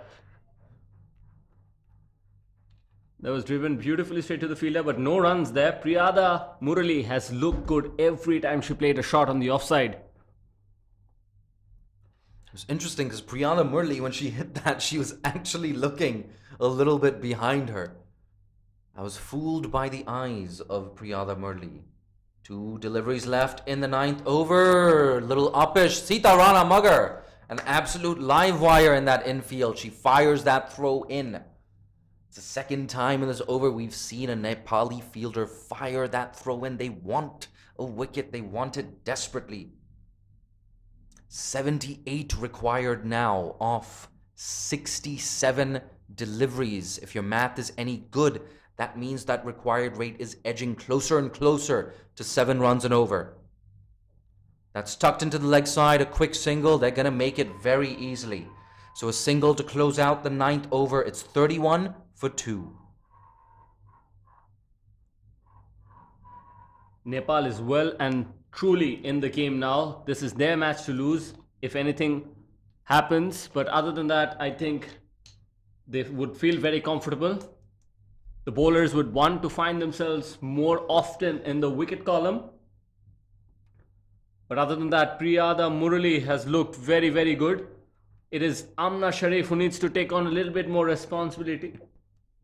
She has played 12 deliveries for the 1 run.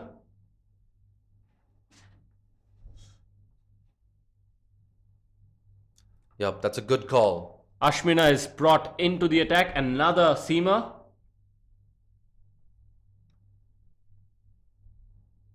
And like we said before, Rubina Chaitri, she is looking for those wickets.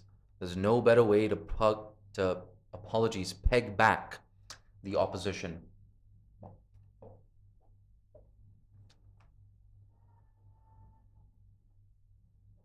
That's smashed. Mid-off, work to do. She will not be able to prevent the single. So useful single for Priyada Murali. But what that does is it brings Amna Sharif onto strike. At the very least, she's got to get off strike and get the more settled partner back on strike. But for now, she's looking leg side. It's not really had a good day. Amna Sharif, a couple of catches were missed out, difficult chances when she was bowling. Oh, that's a drop catch from Ashmina, just as we were talking about drop catches. But I have to say, that was a missed opportunity on more than one count. Of course, a return catch went down, but we also only have 3 fielders on the leg side, and that's why you saw Amna Sharif eyeing up that region. Massive, massive gaps there on the leg side. That full toss was a golden opportunity to get a boundary for Amna Sharif. Not to be. Here's Ashmina. That's wide. Oh, another drop catch. Consecutive drop catches for Nepal. This is not good enough if you want to defend a total of 107. And it's Priyada Murali being dropped on that occasion. Sharveen, you have walked into the commentary box at a very interesting time. Yeah, I guess. 2 back-to-back drop catches, is it? My word. What a crucial period of play. How expensive will this pair of drops prove for Nepal? That's smashed, but there's cover out on the boundary. They're only going to get a single. So for Priyada Murali playing really well. She's standing there, building up a partnership with Amna Sharif. Absolutely. Ashmina Karmacharya, 2 deliveries left now in the 10th over. We're almost at the halfway mark. And Kuwait require a further 74 runs of 62 deliveries. That's full. And it's driven to mid-off, a quick single. Oh, this time we don't see a direct hit. The batter lucky to make her ground and lucky to pick up that single. That could have been the second run out of the innings. I guess 3 wickets in this over. 2 drop catches and 1 run out. Sharveen, you are a hard man to please, I have to say. Very, very strict. Last ball of the 10th over. Here we go, Ashmina. That's full, driven into the offside for a easy single. So at the halfway mark, it's 36 for 2. We're going to take a mini break for drinks. We will be back in maybe 2 minutes. So don't go too far.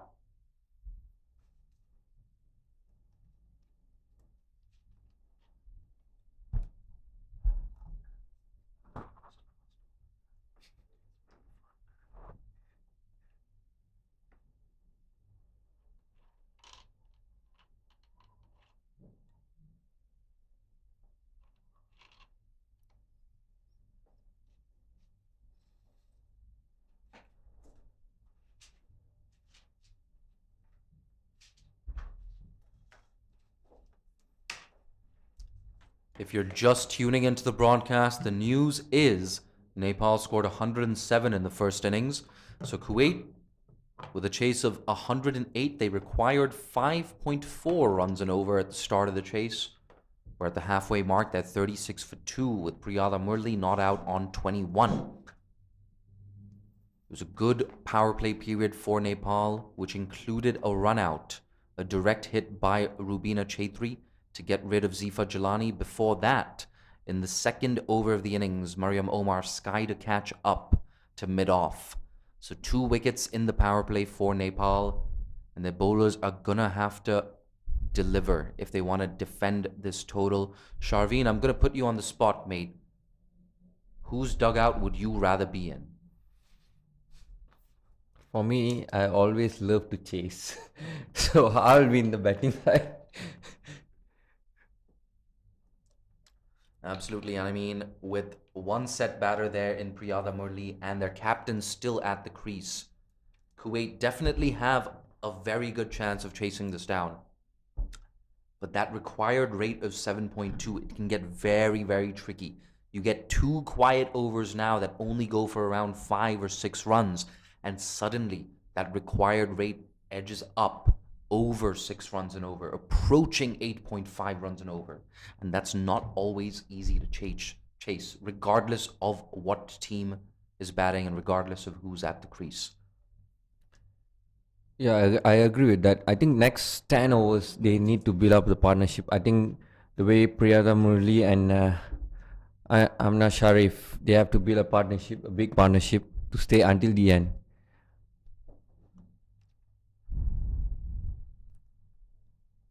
You hit the nail on the head there, man. Partnerships, it's the name of the game. But for Nepal, they want to break these partnerships.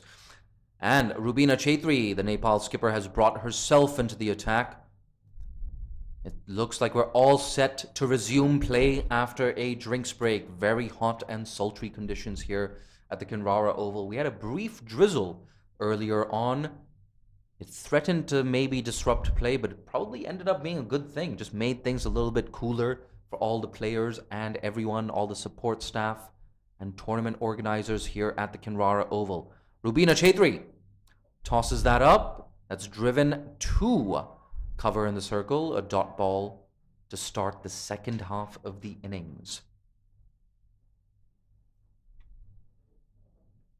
They have to go for runner ball, like rotating the strike, not facing a lot of dot balls.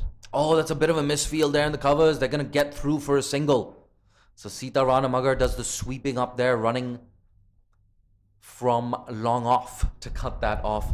Sharveen, what are your hitting zones right now if you are the Kuwaiti batters?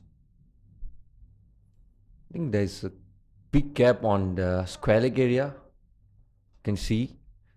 And there's a big gap between extra cover and long off. I actually quite like this field set. Rubina Chaitri tempting that batter to hit across the line on the leg side, but at the same time, she's firing it in full, quick and straight, trying to trap her in front maybe. That's pushed into the offside. A good piece of fielding. So consecutive dot balls here for Rubina Chaitri. That pressure we were talking about continuing to build on Kuwait. 71 needed now off 57. Kuwait, they need a boundary and they need it right now. Amna Sharif nudges that to the same region.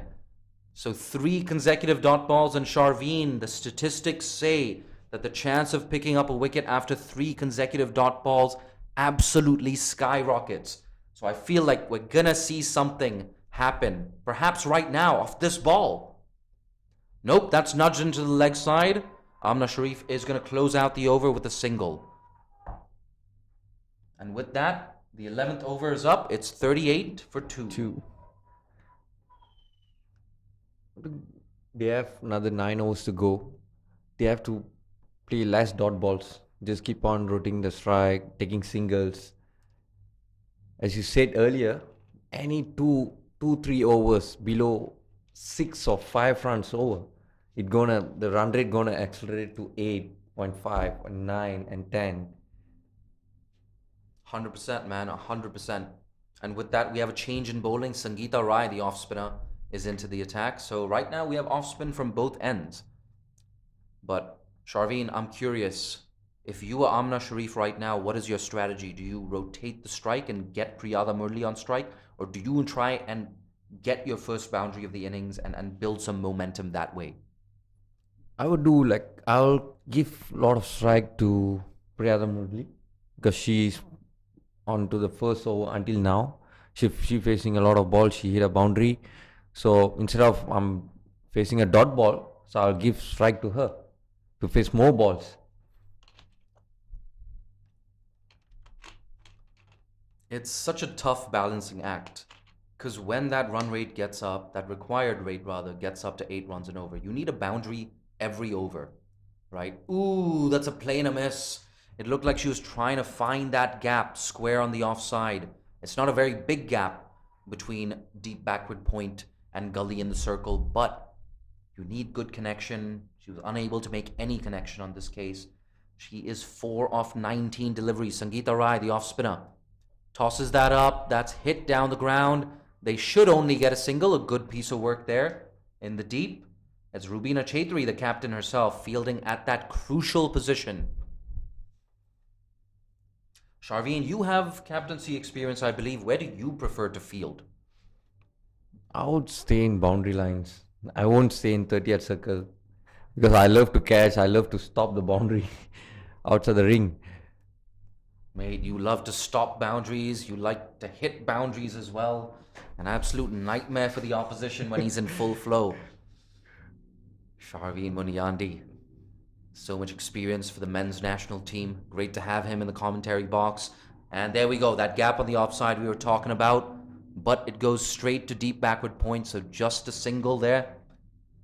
And at the end of the day, singles. Whew, you can't just score singles. Kuwait, they need boundaries right now. As you can see, Nepal bowlers are just bowling in the right areas. They're not bowling fuller lengths or slightly outside. Just keeping in the right areas, let them hit. And then what they're doing, they're trying to waiting for the loser deliveries. So they are not bowling that. Mate, Sharveen, your insights, so great to have you in the comm box. I think after your playing career, you should definitely consider a career as an analyst. Sure, I had this hobby. I want to analyze these kind of things because I used to see when I'm not playing, so I used to see a lot of people playing. Then what they should do,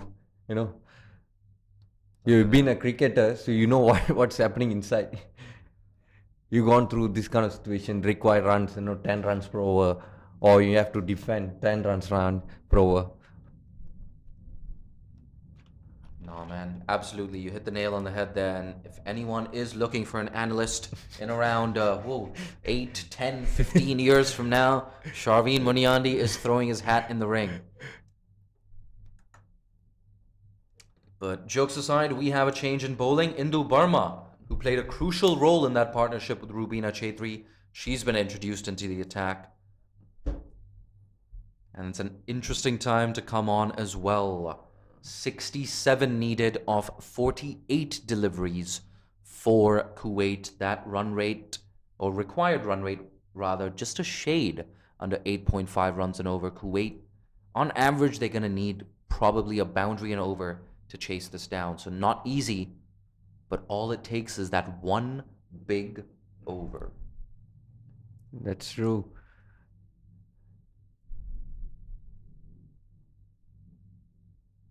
They need just one or two over, big over. The game gonna change. And I think from the perspective of a neutral fan as well, a 10, 12, even 15 run over would make a big difference to this contest. Because right now, Nepal are firmly in the box seat. The momentum is with Rubina Chaitri's outfit, make no mistake about that. And as things are going, they're well on course to registering their second win in 2 days.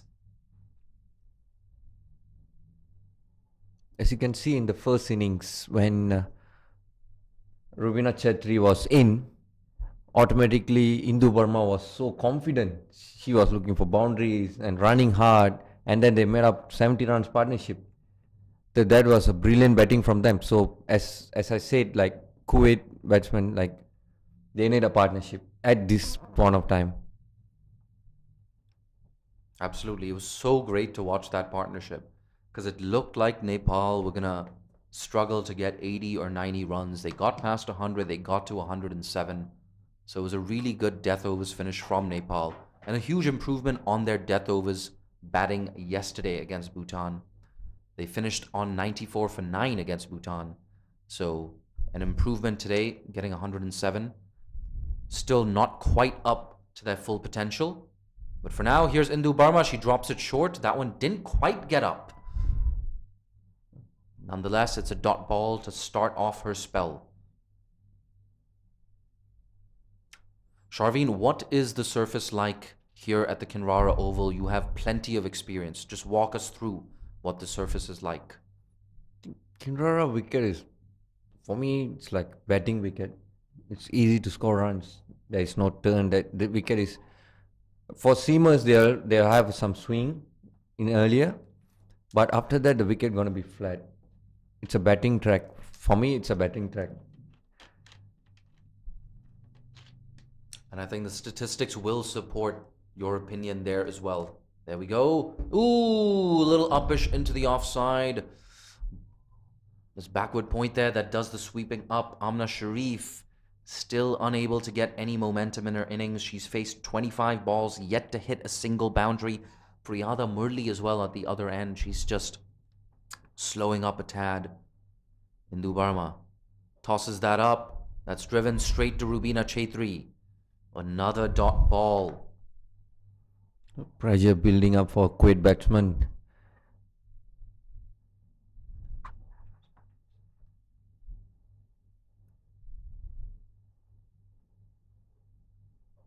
Smack, but she doesn't get all of it. Sita Rana Mugger at long off, makes no mistake, it's just a single. So 65 runs required now.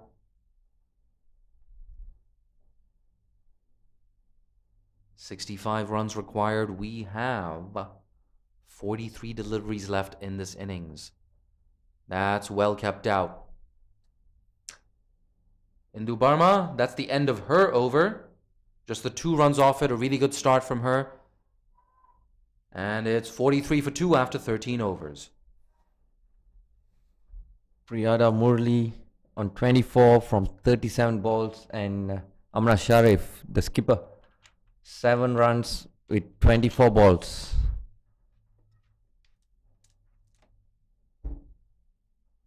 And 25 balls after that dot ball. So Amna Sharif, not the most fluent innings from her so far. She's capable of more, that's for sure. But at the end of the day, you got to give credit where credit is due. Nepal's bowlers, Nepal's fielders, with the exception of those 2 drop catches, have actually been really, really good today. So they just had a bad 2 or 3 minute spell with those 2 drop catches. Other than that, throughout the tournament, they've been really, really good.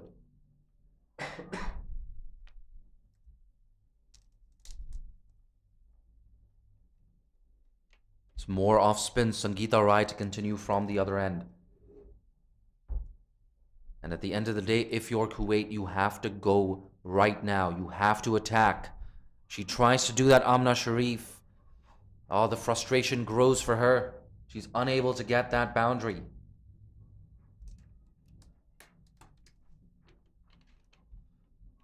And there's been no lack of intent here from Amna Sharif. It's just the execution. She's just not having the best of days. That's a low full toss. That's into the leg side. She hasn't quite got that deep mid wicket. Will easily cut that off. Just a single. You can see Kinrara getting darker. The clouds coming out. Yes, absolutely. It's a mixture of white clouds and dark clouds in the sky right now. I have a feeling if it does start raining, it's not going to be torrential.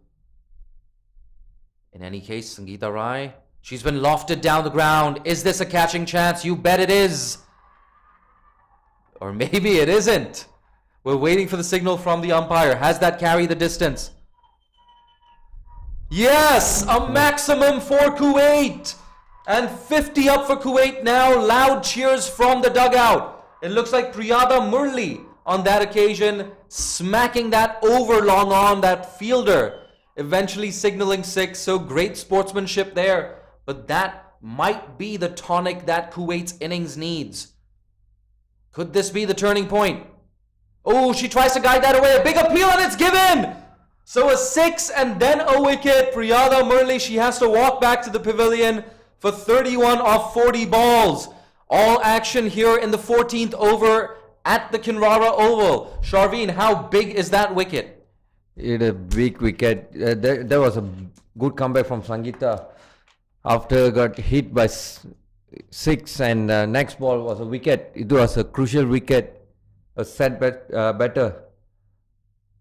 Absolutely. And with that maximum, I actually thought it was going to hold up and fall into the lap of long on. I was completely wrong. I think there's actually a bit of a breeze blowing that way, which carried the ball a little further. Nonetheless, it was a good shot by Priyada Murli and a great comeback from Sangeeta Rai. That one just going on with the arm. Really good variation, a good length, a good line, and she gets rewarded. 3 wickets down now for Kuwait, 51 for 2 with 1 delivery left in the 14th over.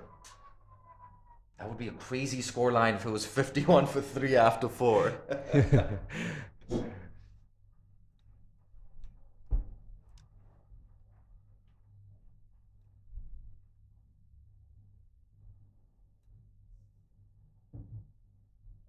The new batter at the crease is Siobhan Gomez. She is at the striker's end.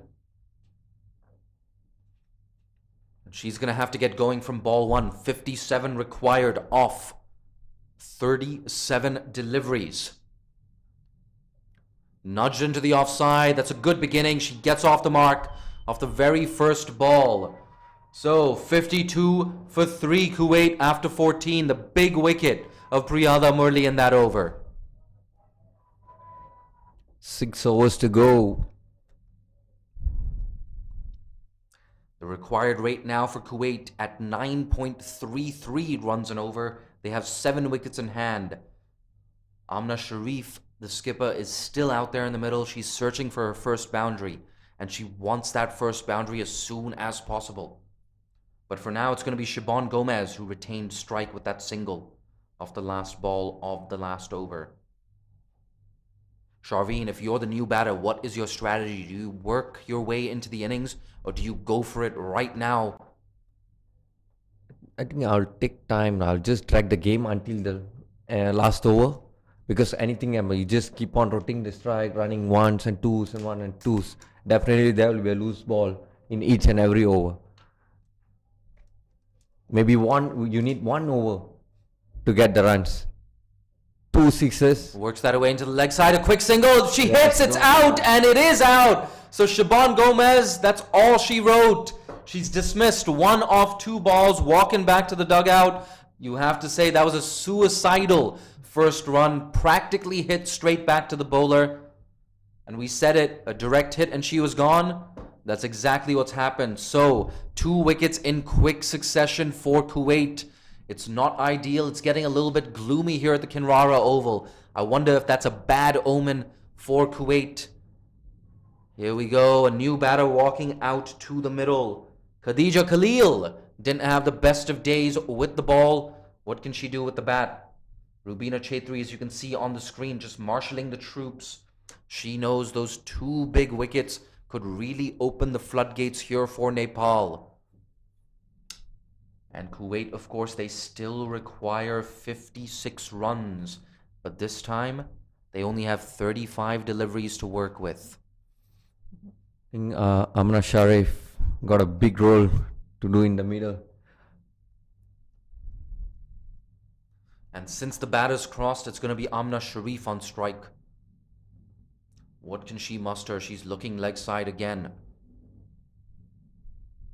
It's a 5-4 offside field right now. We have deep mid-wicket in place, fine leg, square leg in the circle, and we have a long on the boundary. That's shorter. Oh, another play and a miss. Perhaps in 2 minds whether to go leg side or smack that through the offside. And sometimes that can happen with that 5-4 offside field. You're not entirely sure where you should hit the ball. When Indu Verma bowling well, you can see like he's just bowling on the offside. She's not giving to the stump line area. She's just bowling, keeping in the 4th stump. So let them play on the offside. So she'd want to give the arc to play on the leg side for the swing. Absolutely, and as the old adage goes, when in doubt, hit to the leg side, hit to cow corner. Oh, that's a big appeal! It's a confident appeal, perhaps just sliding down the leg side there.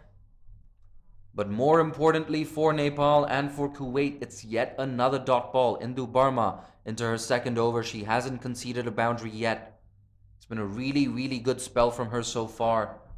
We're nearing the end of the 15th over.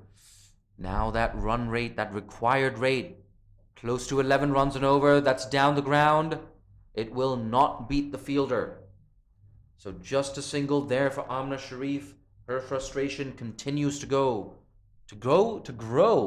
Look at us fumbling our words here in the commentary box. Brilliant over from Indu Verma. Just giving away 3 runs in just 1.5 overs. A play and a miss. So it's 53 for 4 after 15. Kuwait require 55 off the next 30 deliveries. 11 runs per over. Very, very difficult, Sharveen. At any level of cricket, whether it's associate cricket, full member cricket, chasing 11 runs and over, oof, you gotta back the bowling team. And especially if that bowling team is as accomplished as Nepal. They've been so impressive in this game and in their game yesterday against Bhutan. Largely impressive in the field as well, with the exception of those 2 drop catches we talked about earlier. Rubina Chaitri, that's down the ground. It should just be a single. And yes, the fielder there at long on, getting the long barrier out, making no mistake whatsoever. And you have to say singles are not going to do it. Khadija Khalil, she's on strike facing up against Rubina Chaitri for the first time in this game. And Khadija Khalil certainly capable of scoring quick runs. But she has no time to play herself in my opinion. She goes big, or tries to. It's gone down to a wideish long on, but just a single. Looks like Mamta Chaudhary over there doing the cleaning up. At least 2 boundaries required in an over. Yes, absolutely. Never easy to try and get 2 boundaries and over. Oh, that's skied up in the air. Rubina Chaitri running back. Oh, dear Lord, the skipper has put that down. Just as we were praising Nepal's fielding, you have to say it's not always easy running back to take those. You have to take those catches, Sharveen. At this point of time, catches, run outs. You have to stop that. You have to take the catches. That's smacked into the leg side. Will it find the boundary? No, it won't. But it's gone into vacant space. Just a single. I got a little excited there for a second, Sharveen. But it looks like that's one of the longest boundaries on the ground, right? Yeah, it's quite bigger on the leg side area. And that's another impressive aspect about Rubina Chaitri's bowling. I don't believe an off-spinner has bowled from the other end. They've always bowled from this end. There we go, a loud appeal. And the umpire's unmoved. He's going to have to rearrange those bails and those stumps. But like we said just now, off-spinners have always bowled from this end to the long leg side boundary. Really, really good captaincy this from Rubina Chaitri. She's got 3 off-spinners in her attack, including herself, of course. Into the leg side yet again. She's not going to find a boundary. 1 bounce to Mamta Chaudhary. Just a single. So Mamta Chaudhary, she's been really, really good in that region down there at long on throughout the innings. Very, very impressive. I think she's probably saved around 5 or 6 runs today. And that's so valuable in a low-scoring match such as this. That's end of the over, 58 for 4. 16 overs. Last 4 overs to go. They need 50 runs. It's been a very, very polished performance from Nepal. At the end of the power play, it looked like, hey, you know what? Kuwait have a real chance here. We spoke about that earlier, but to drag things back in the way that they have, you have to give full credit to Nepal. Indu Barma, here she comes, drops that short. It's smacked down the ground, but just a single. Yet another single for Amna Sharif. She moves on to 13 of 36 deliveries. I would say Nepal bowlers was bowling, they're not going for attacking. They just keep on bowling simple line and line, just bowling dot balls, dot ball, dot balls. They know if the dot balls, they get, over 4 dot balls. The end of the day, they required 60 runs, 440 runs. As you can see now, 50 runs needed in 4 overs. Brilliant bowling from Nepal. The umpire there signaling leg byes. That one just striking the pad of Khadija Khalil. Sharveen, am I being too strict here, or was that a potential boundary ball? It is boundary ball. I think at this point of time, it's a pressure situation for the batters. They need run, they need boundaries. There we go. Brilliant fielding there from Rubina Chaitri. She's not too happy with her fielders as no one was backing up there. So she chose not to throw. A wise decision, because the need of the hour right now is to just keep those runs down. You don't need wickets. You just need dots and singles. That's smacked, and it goes too long off. Just a single. So these singles are really not going to bother Nepal, are they?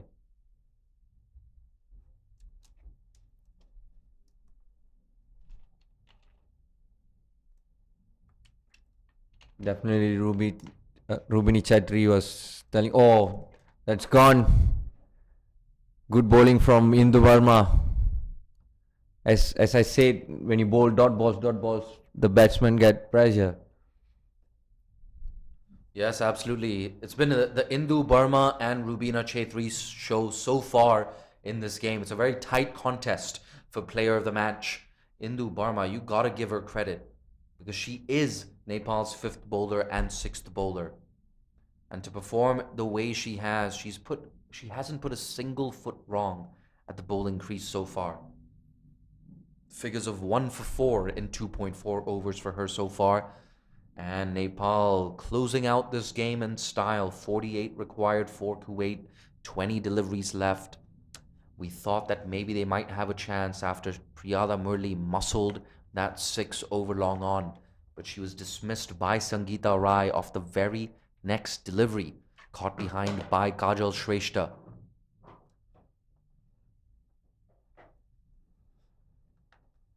You just get that feeling. Priyada Murli departing caught behind, and Siobhan Gomez run out off attempting a suicidal run. That happening in the space of 3 deliveries really broke the back of Kuwait's chase. New batsman for Kuwait. Mariama Haider. She bowled really well with the ball. That's over the infield on the offside. It should just be a single. They're looking for 2. Oh, a lot of hesitation there. Yes, no calls from both batters. They wisely decide against the second run, but perhaps they were attempting that second run because they just know they need more than singles. That did not materialize on this occasion. End of the 17th over, 62 for 5, Kuwait.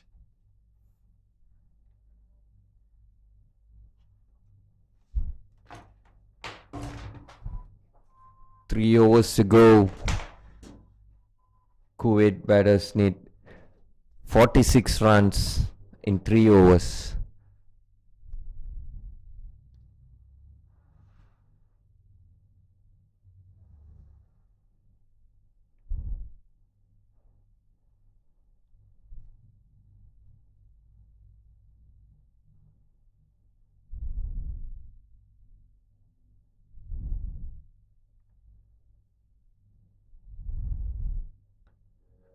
Mariama Haider.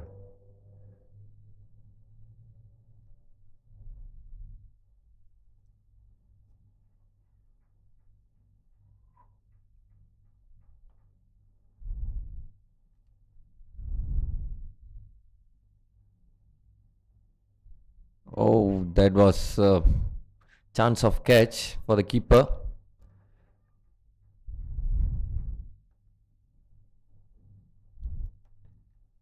Sitanagar, experienced bowler. There was a beautiful shot from Mariama Haider. Sweep the ball to the deep square leg and went for the 4.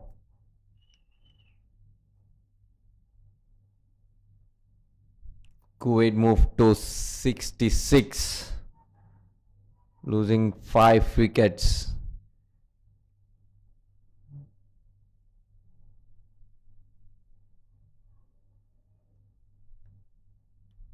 They need 42 runs.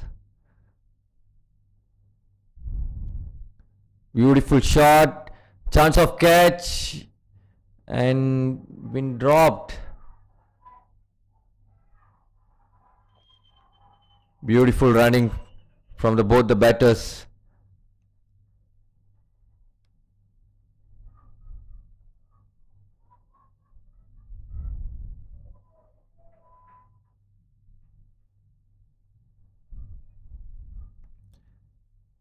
At this point of time, they just need dot balls. Let them take single. There is no boundaries.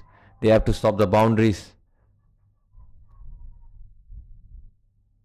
Again, Mariama Haider swept to the deep square leg for single.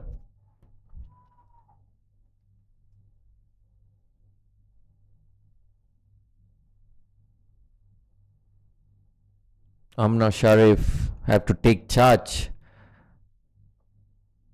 Go for the big shots.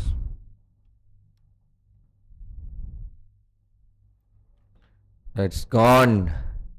Brilliantly bowled by Sitarana Magar. Amna Sharif depart for 14 runs of 39 deliveries. Brilliant bowling from Sitarana.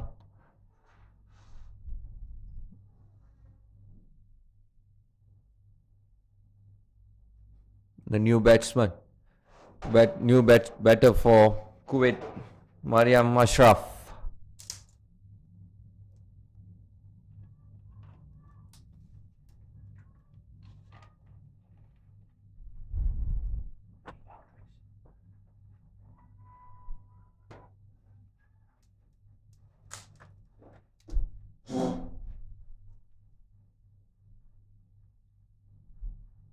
As you can see on your screen, 69 for 6, one delivery left in the 18th over. Sita Rana Magar just setting her field.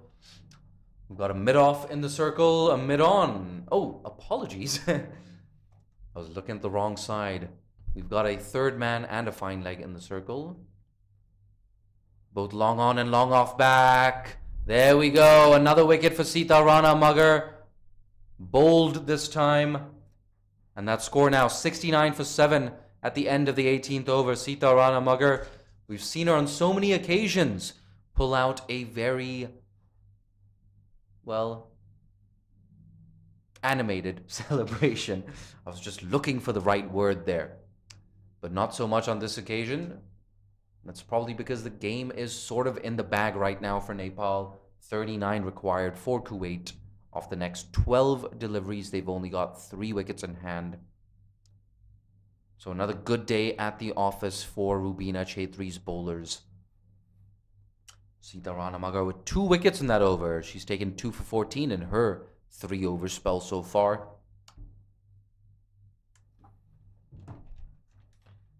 2 overs to go. And Sharveen, I mean, you have been in the commentary box for most of this contest and you've been watching practically the entire game. Who in this Nepal outfit has impressed you the most? Indu Burma, I would say she started slow. When Rumini Chetri came in, she started to look for singles. She running hard, she hitting boundaries. And with bowling, you would say like she just keep on the right areas, bowling dot balls, not going for wicket. Absolutely. With the ball, she hasn't put a single foot wrong, Indu Barma. She's into her last over right now. She's yet to concede a boundary, and she came on at a time as well where the required run rate was around 7 runs and over, and pretty soon after, it shot up to 11. And a big reason for that was Indu Barma and her spell. Here she is. That's pushed away straight to Rubina Chaitri. Ooh, a bit of a run-out chance. No backing up from Nepal. You've got to back up. You've got to give your fielders the freedom to fire in a throw like that without worrying about overthrows. And this is something Rubina Chaitri has pointed out to her fielders on more than one occasion. This time it seemed like she sort of just gave up on providing that advice. Then again, the game is practically in the bag for Nepal right now. 37 needed off 10 deliveries. Ooh, that's a play and a miss. Or did she get bad on that? Oh, no signal from the umpire, so that's going to go down as a drop catch there. I thought that perhaps that was a play and a miss, but in the grand scheme of things, that's not going to make too much of a difference. 36 required of 9 deliveries.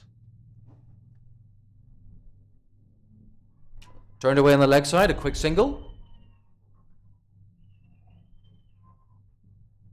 So far, it's a brilliant bowling from Indu Burma. You can see 1 wicket with 9 runs, 3.3 overs. She was just keep on the same line and line, bowling dot balls. And the other end, they're getting the wicket.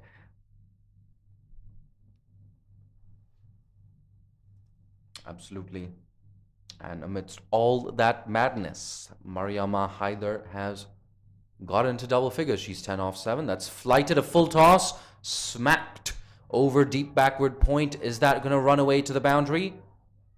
It's cut off, but not before the batters get back for 2 runs. So Mariama Haider just bumping up her stats a little bit. Oh, that's a no ball from Indu Burma. Just as we were talking her up, could this be a mini lifeline for Kuwait? So 3 runs off that delivery, and it will not count as a legal delivery either. So I guess that was adjudged to be above waist height. What do you think, Sharveen? Was that above waist height? Yeah, I think it's above waist height. Okay, we're going to give the umpire the benefit of the doubt there. That's taken, but it won't be a dismissal. It will be a run out. It will be a run out. So Shanti Balasubramanyam, I beg your pardon. I'm getting a little bit tongue-tied there. That's not a run out. I think umpire signal. I think he signaled not out. Maybe she was blocking the umpire's view. I guess. That is an interesting call. I thought she was out of her crease there. Interesting. Well, well, well. I guess it won't make a difference to the final equation. Because it's still 32 required off 7 deliveries. That's smacked. Kind of mishit to Mamta Chaudhary at long off. Just a single. Mariama Haider playing really aggressive. She came in, she hit us 4, and then she looking for singles, she going for shots.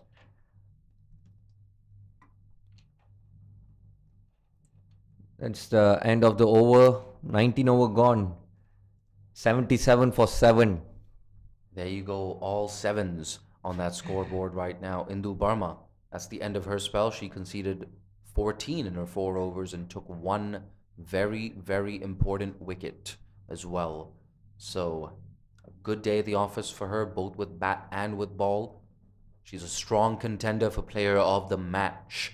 Along, of course, with Rubina Chaudhary. But for now, it's the left arm spinner. Sita Rana Magar, she's going to close things out. And Mariama Haider hitting with that left arm spinner's angle. Ooh, an arm ball. She's beaten. She's not happy. She's not happy with herself at all. She wants a couple of boundaries. Well, why wouldn't you want a boundary? You don't need a reason to want a boundary. You're a batter. Let's get those boundaries. Here we go. Into the leg side. Doesn't get all of it. Mid on, however. Long on, I mean. Is a little bit wide.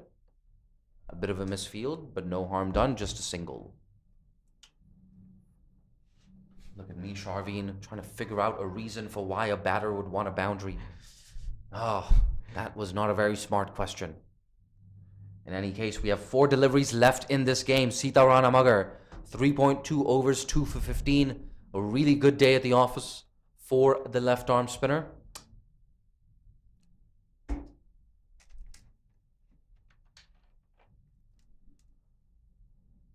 And 30 runs required off 4 deliveries. It's not really going to happen.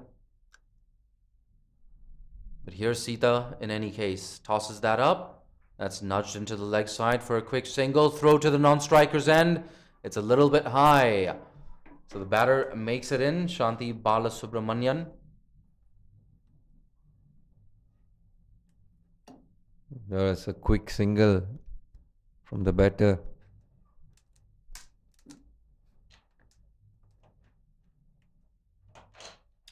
The left-hander's back on strike. 3 deliveries left in this innings. She tries to go over the leg side. Does not get it off the middle. They're looking for 2.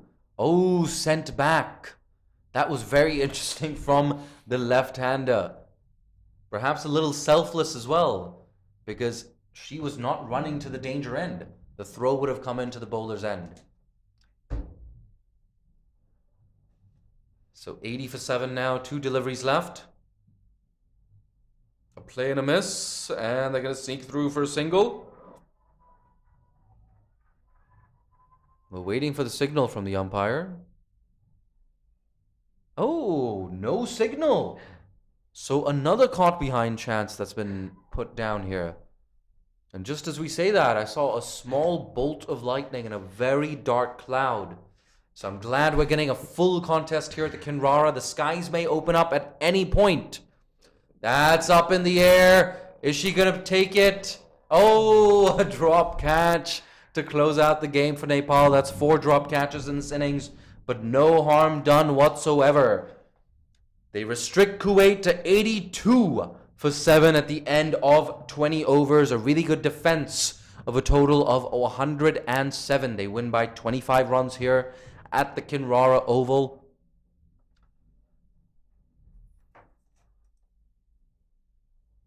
A really good display from Nepal's bowlers.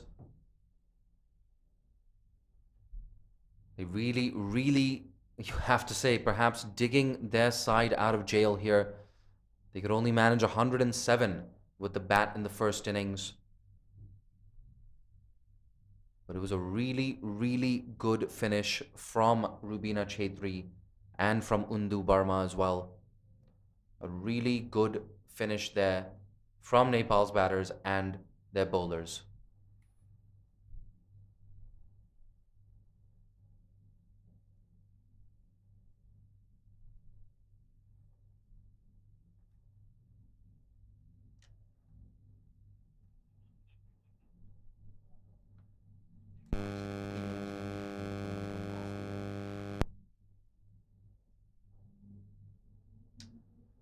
But yes, if you're just tuning into the broadcast, the game is now over. A quick recap: 107 in the first innings for Nepal. Kuwait, at one point, they looked like they were in with a chance, especially after the power play. But it was not to be. The likes of Indu Barma, Rubina Chetri, Sangeeta Rai really dragging things back for Nepal and delivering a 25-run victory over Kuwait. A spirited Kuwaiti display, especially with the ball. A really good contest here at the Kinrara Oval. One of the better games we've had so far at the ACC Women's T20 Championship. A reminder that the top two teams in this tournament, that is the two winning semi-finalists, they will go through and they will join India, Pakistan, Sri Lanka, and Bangladesh, and Thailand, of course, in a 7-team Asia Cup to be held later this year. And don't go too far. We will be with you shortly for the presentation ceremony where we will announce the player of the match. I've been one of your two commentators for the day, Jay Dansinghani. If you like what you've heard, you can always follow me on Twitter at jdansinghani. Do be sure to give Crick Tracker, the ACC, and the Malaysian Cricket Association a follow on Twitter, Insta, Facebook, or any social media thing that you use. It's been a pleasure being joined by my co-commentators Abrar and, of course, men's national team all-rounder Sharveen. Sharveen, thank you so much for joining me on this broadcast. Thank you so much, Jay. And we'll see you shortly for that player of the match presentation.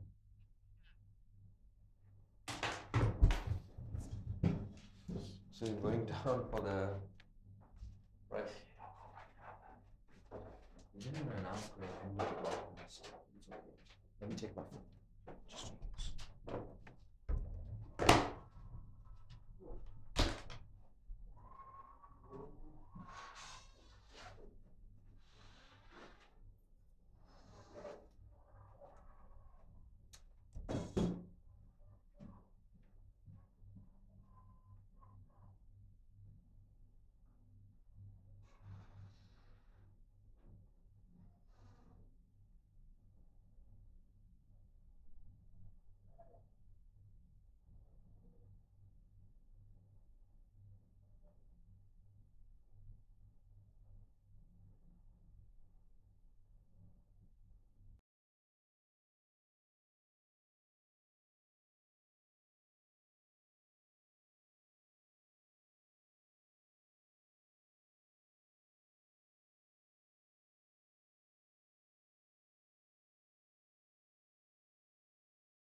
Brief on today's match in the afternoon.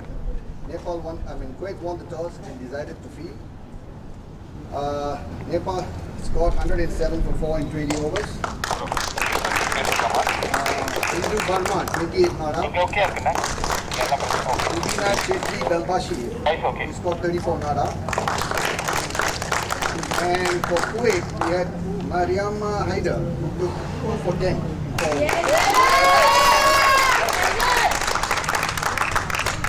In reply, Kuwait were 82 for 7 in 20 overs.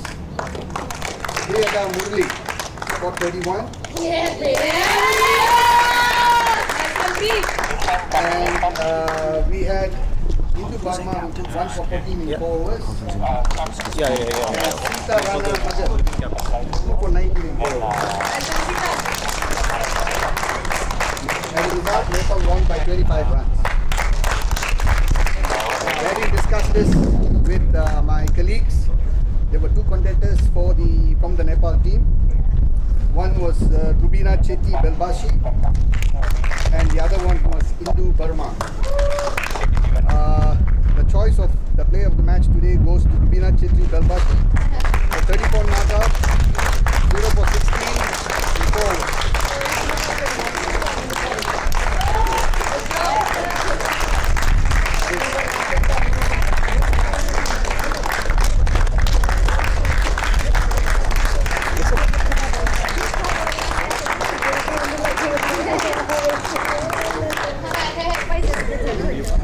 Rubina, congratulations on your award, a really good all-round performance. With the bat, you walked in at a very tricky situation after losing those 4 wickets. What was your game plan and your thinking when you walked out at number 6? The game plan was simple, just need to stick on the wicket. The wicket was very flat, we just need to follow on our basic techniques. So I was just focusing on I need to accelerate because I was on the,